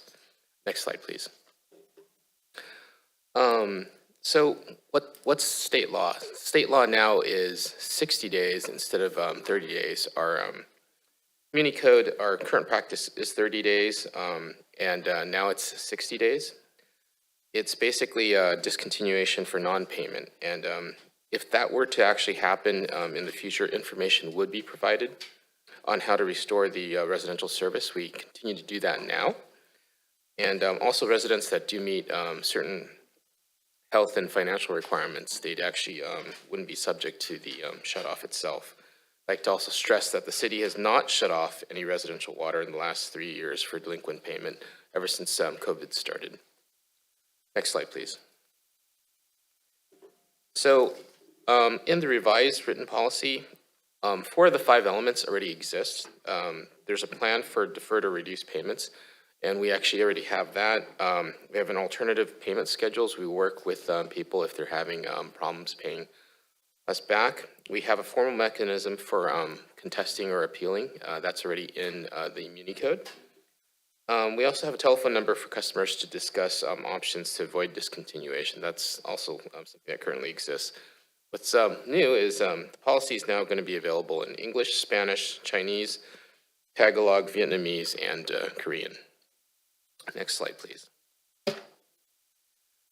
So as City Manager Williams had mentioned, we need to give at least 7 business days. Our current practice is 72 hours before possible termination of service. What we continue to practice is that we make a good faith effort after we try to telephone somebody, after we send a letter and it returns back undeliverable. We'll actually physically have somebody go over there and try to contact the resident. And if not, they'll leave it in a conspicuous place, a tag with information in regards to the water shutoff as well. If an appeal is filed, and if that does happen, we won't discontinue water service while the appeal is pending. So that's still a current practice. So with that, staff's recommending that we introduce an ordinance amending the MILLBRAE Municipal Code sections 8.05.1200, notice delinquent accounts, shutoffs, reconnection, and 8.05.1260, discontinuation of water service. With that, I'm open to any questions. Thank you, Mr. Sung. Comments, questions from council? Opening it up for public comment. I have no paper slips. City Clerk, do we have anybody on Zoom? Mayor, there are no hands raised. Okay.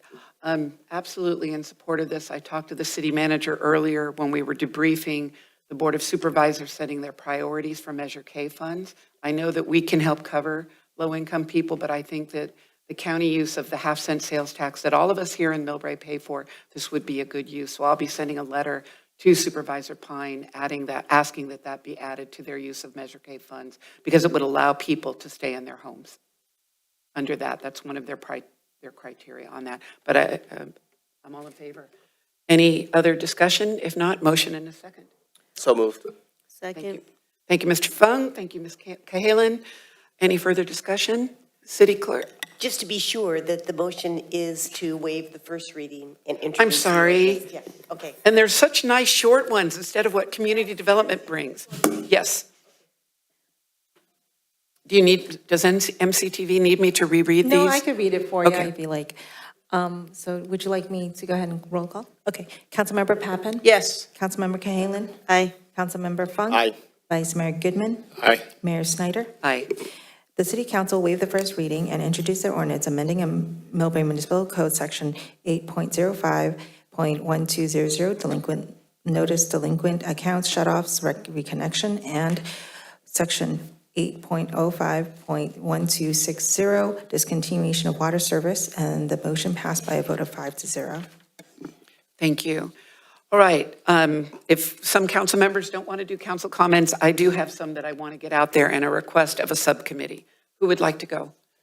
Thank you, Ms. Pappen.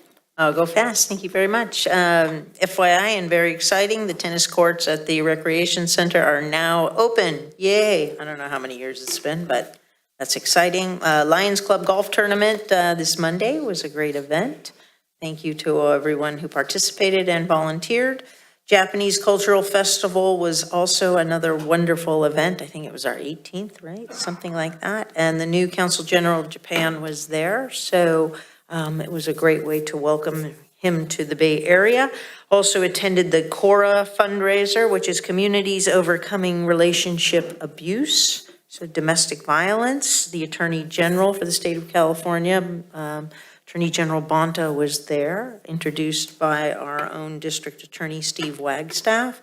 To date, sadly, San Mateo County has had 5 domestic violence-related deaths, and we're not even through the new year.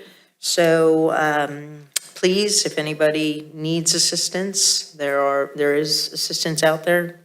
Don't hesitate to call. Caltrain's electrification, went to San Francisco, saw their new train, which will be active next year. I also want to emphasize that the San Francisco Caltrain station actually has businesses in it. So I am hoping that we will pursue taking over the business, or putting some businesses in our BART station and 5 of the stations within San Mateo County, so that we can get some revenue and improve the travel experience for everyone who goes through those stations, besides tearing it down, as the mayor said. But we're studying that. And also, as a member of the Bay Area Housing Finance Authority, we are working on a potential bond to help fund housing throughout our region. 80% would go to the counties. I'm working on setting up meetings with each and every city. Their staff needs to meet with our city staff and our housing experts there, instead of some of just the agencies who don't actually build the housing. And finally, I'm hoping we can follow up on the mayor's letter to the cities and elected people regarding, and the housing stakeholders regarding the 488 units. I know several cities wanted to participate. We've got 1 letter back. I think we can get many more in support of that. Thank you very much, Madam Mayor. Thank you. Ms. Cahalan. Thank you. We've had short comments the last few times, so just make a few things. Just following up on the Cal Cities conference, I didn't report out on that last time. And 2 real highlights for me. One, the city of Rialto that's in Southern California shared their model of addressing and working with the unhoused population in their city. I would really love to get their presenters together with our subcommittee and Chief Allen, maybe Sheriff Corpus and Life Moves, to share those experiences and resources. I think we could really replicate some of what they're doing to address what's happening in MILLBRAE. Also had great conversations with council members from the other BART cities, get some things started about how we might be able to collaborate together. And also went to a great presentation on budget maturity and looking at different models of budgeting, matching your budget to your strategic plan and being strategic and making dollars go further. So maybe that's something we can look at bringing, learning about as well, following up on. Our city of festivals, there's been so many wonderful events, the Autumn Moon Festival, the Sal fundraiser, Rotary Club's Relay for Life, the Japanese Cultural Festival, and the Lions Golf Tournament. And I know I'm missing more that I attended, but just thank you and congratulations to all of our incredible community organizations doing these great events. The MEF Fun Run is coming up, so encourage folks to participate in that. And a reminder that there will be CERT training from January through March, and we really need more folks in MILLBRAE to be CERT trained, so hope that folks will sign up for that. I want to thank and congratulate staff. I've been using the new website, and it's so fantastic. Getting to pages is so much faster. So I really hope that the public is now, getting on the site, using it, and feeling that same benefit. Maybe I know one of the features that we have with this new site is a single login to multiple components. And I don't know if maybe we could do a couple like webinars here and there for the public to get the word out on that and how to create their account and which items are in that, because people might now have like one for their park and rec and one for something else, helping people, make that transition. And then we are rounding out the time frame for the Lomita Canal clearing. So thank you to Public Works for those updates, and we'll be continuing to get those as it wraps up and sharing that with neighborhood residents who are impacted by that. So thank you. Thank you. I'm going to ask for another extension of 10 more minutes. Can I have a motion in a second? If not, I'll motion it. So moved. Thank you. Seconded. Please call the vote. Councilmember. All in favor, aye? Aye. Okay, thank you.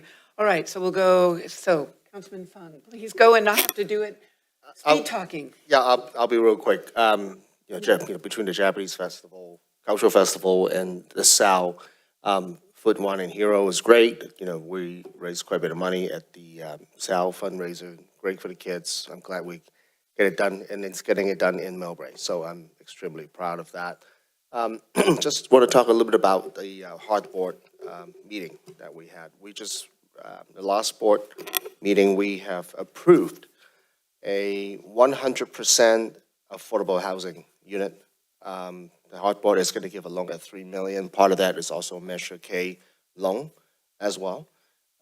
65 unit, 100% affordable, and they range anywhere between 30 to 80% AMI, but the average is below 50% AMI. And get this, 25% of all the unit, which is 21, are set aside for formerly homeless supportive housing. So there is a model there that works. It's a vacant, it's a vacant lot. They can build right on it, and that does not take away tax revenue. Does not take away jobs. In fact, it created jobs.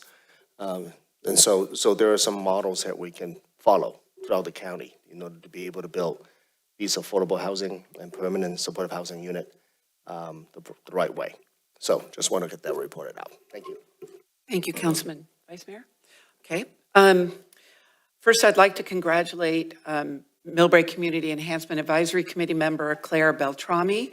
She's a retired principal from Lomita Park, and she has been appointed to fill the MILLBRAE Elementary School District Board of Trustees, which sadly means she had to resign from MCAC because they meet at exactly the same time. So we are now down again to 3 regular members and 1 alternate. That said, 2 of the people who interviewed for the Park and Rec Commission are interested in MCAC. The question to council is, do they need to go through the interview committee? That's David Tavakoli and Mr. Chen, the lovely man with the bicycle background. They are both interested in serving in MCAC, but I leave it to the 2 of you on that subcommittee. If you could do that, MCAC had to couldn't make quorum on Tuesday and had to cancel. And that brings me to the very, very exciting news. MILLBRAE's first attempt at passing our very own legislation, SB 676, was signed by the governor on Sunday. That is the law giving local control under drought control plantings to ban artificial turf. So yay for us. Our emergency ordinance ends the end of October. There's that 2-month period. But what we promised the public is that we would give them landscape guidelines, things that would encourage them to do something else other than hardscaping and putting that nasty material. That ordinance, our new ordinance, should be coming to the October 24th, and I believe we will be the first in the country, so everyone is watching us. It's really exciting.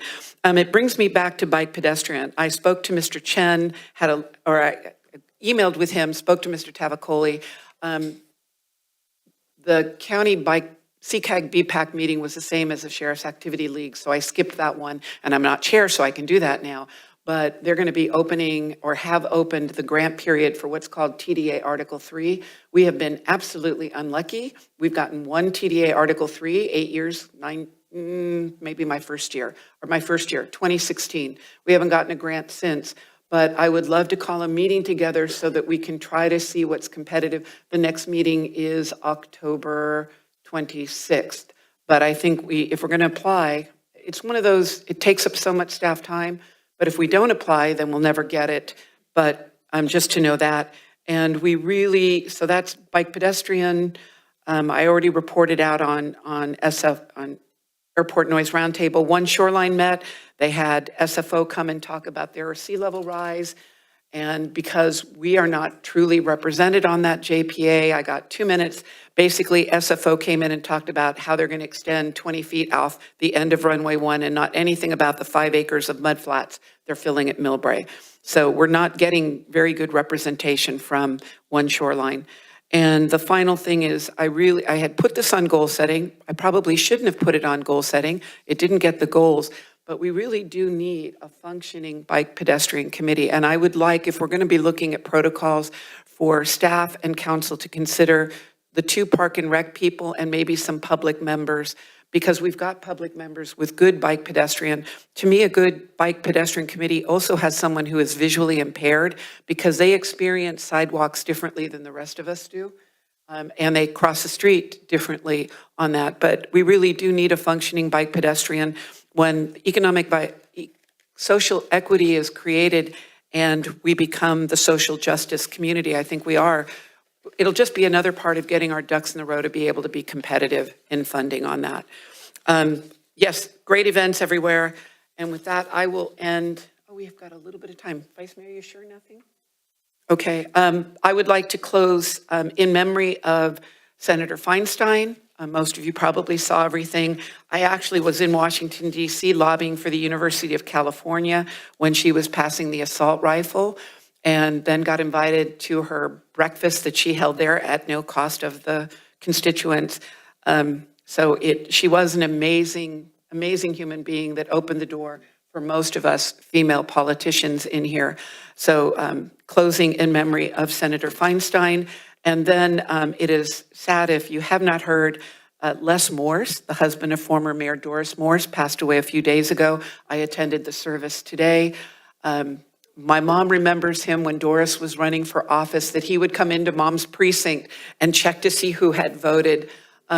Very much a loving family. And so Doris, I was with the family today, closing in honor of Les Morse on that. Thank you all.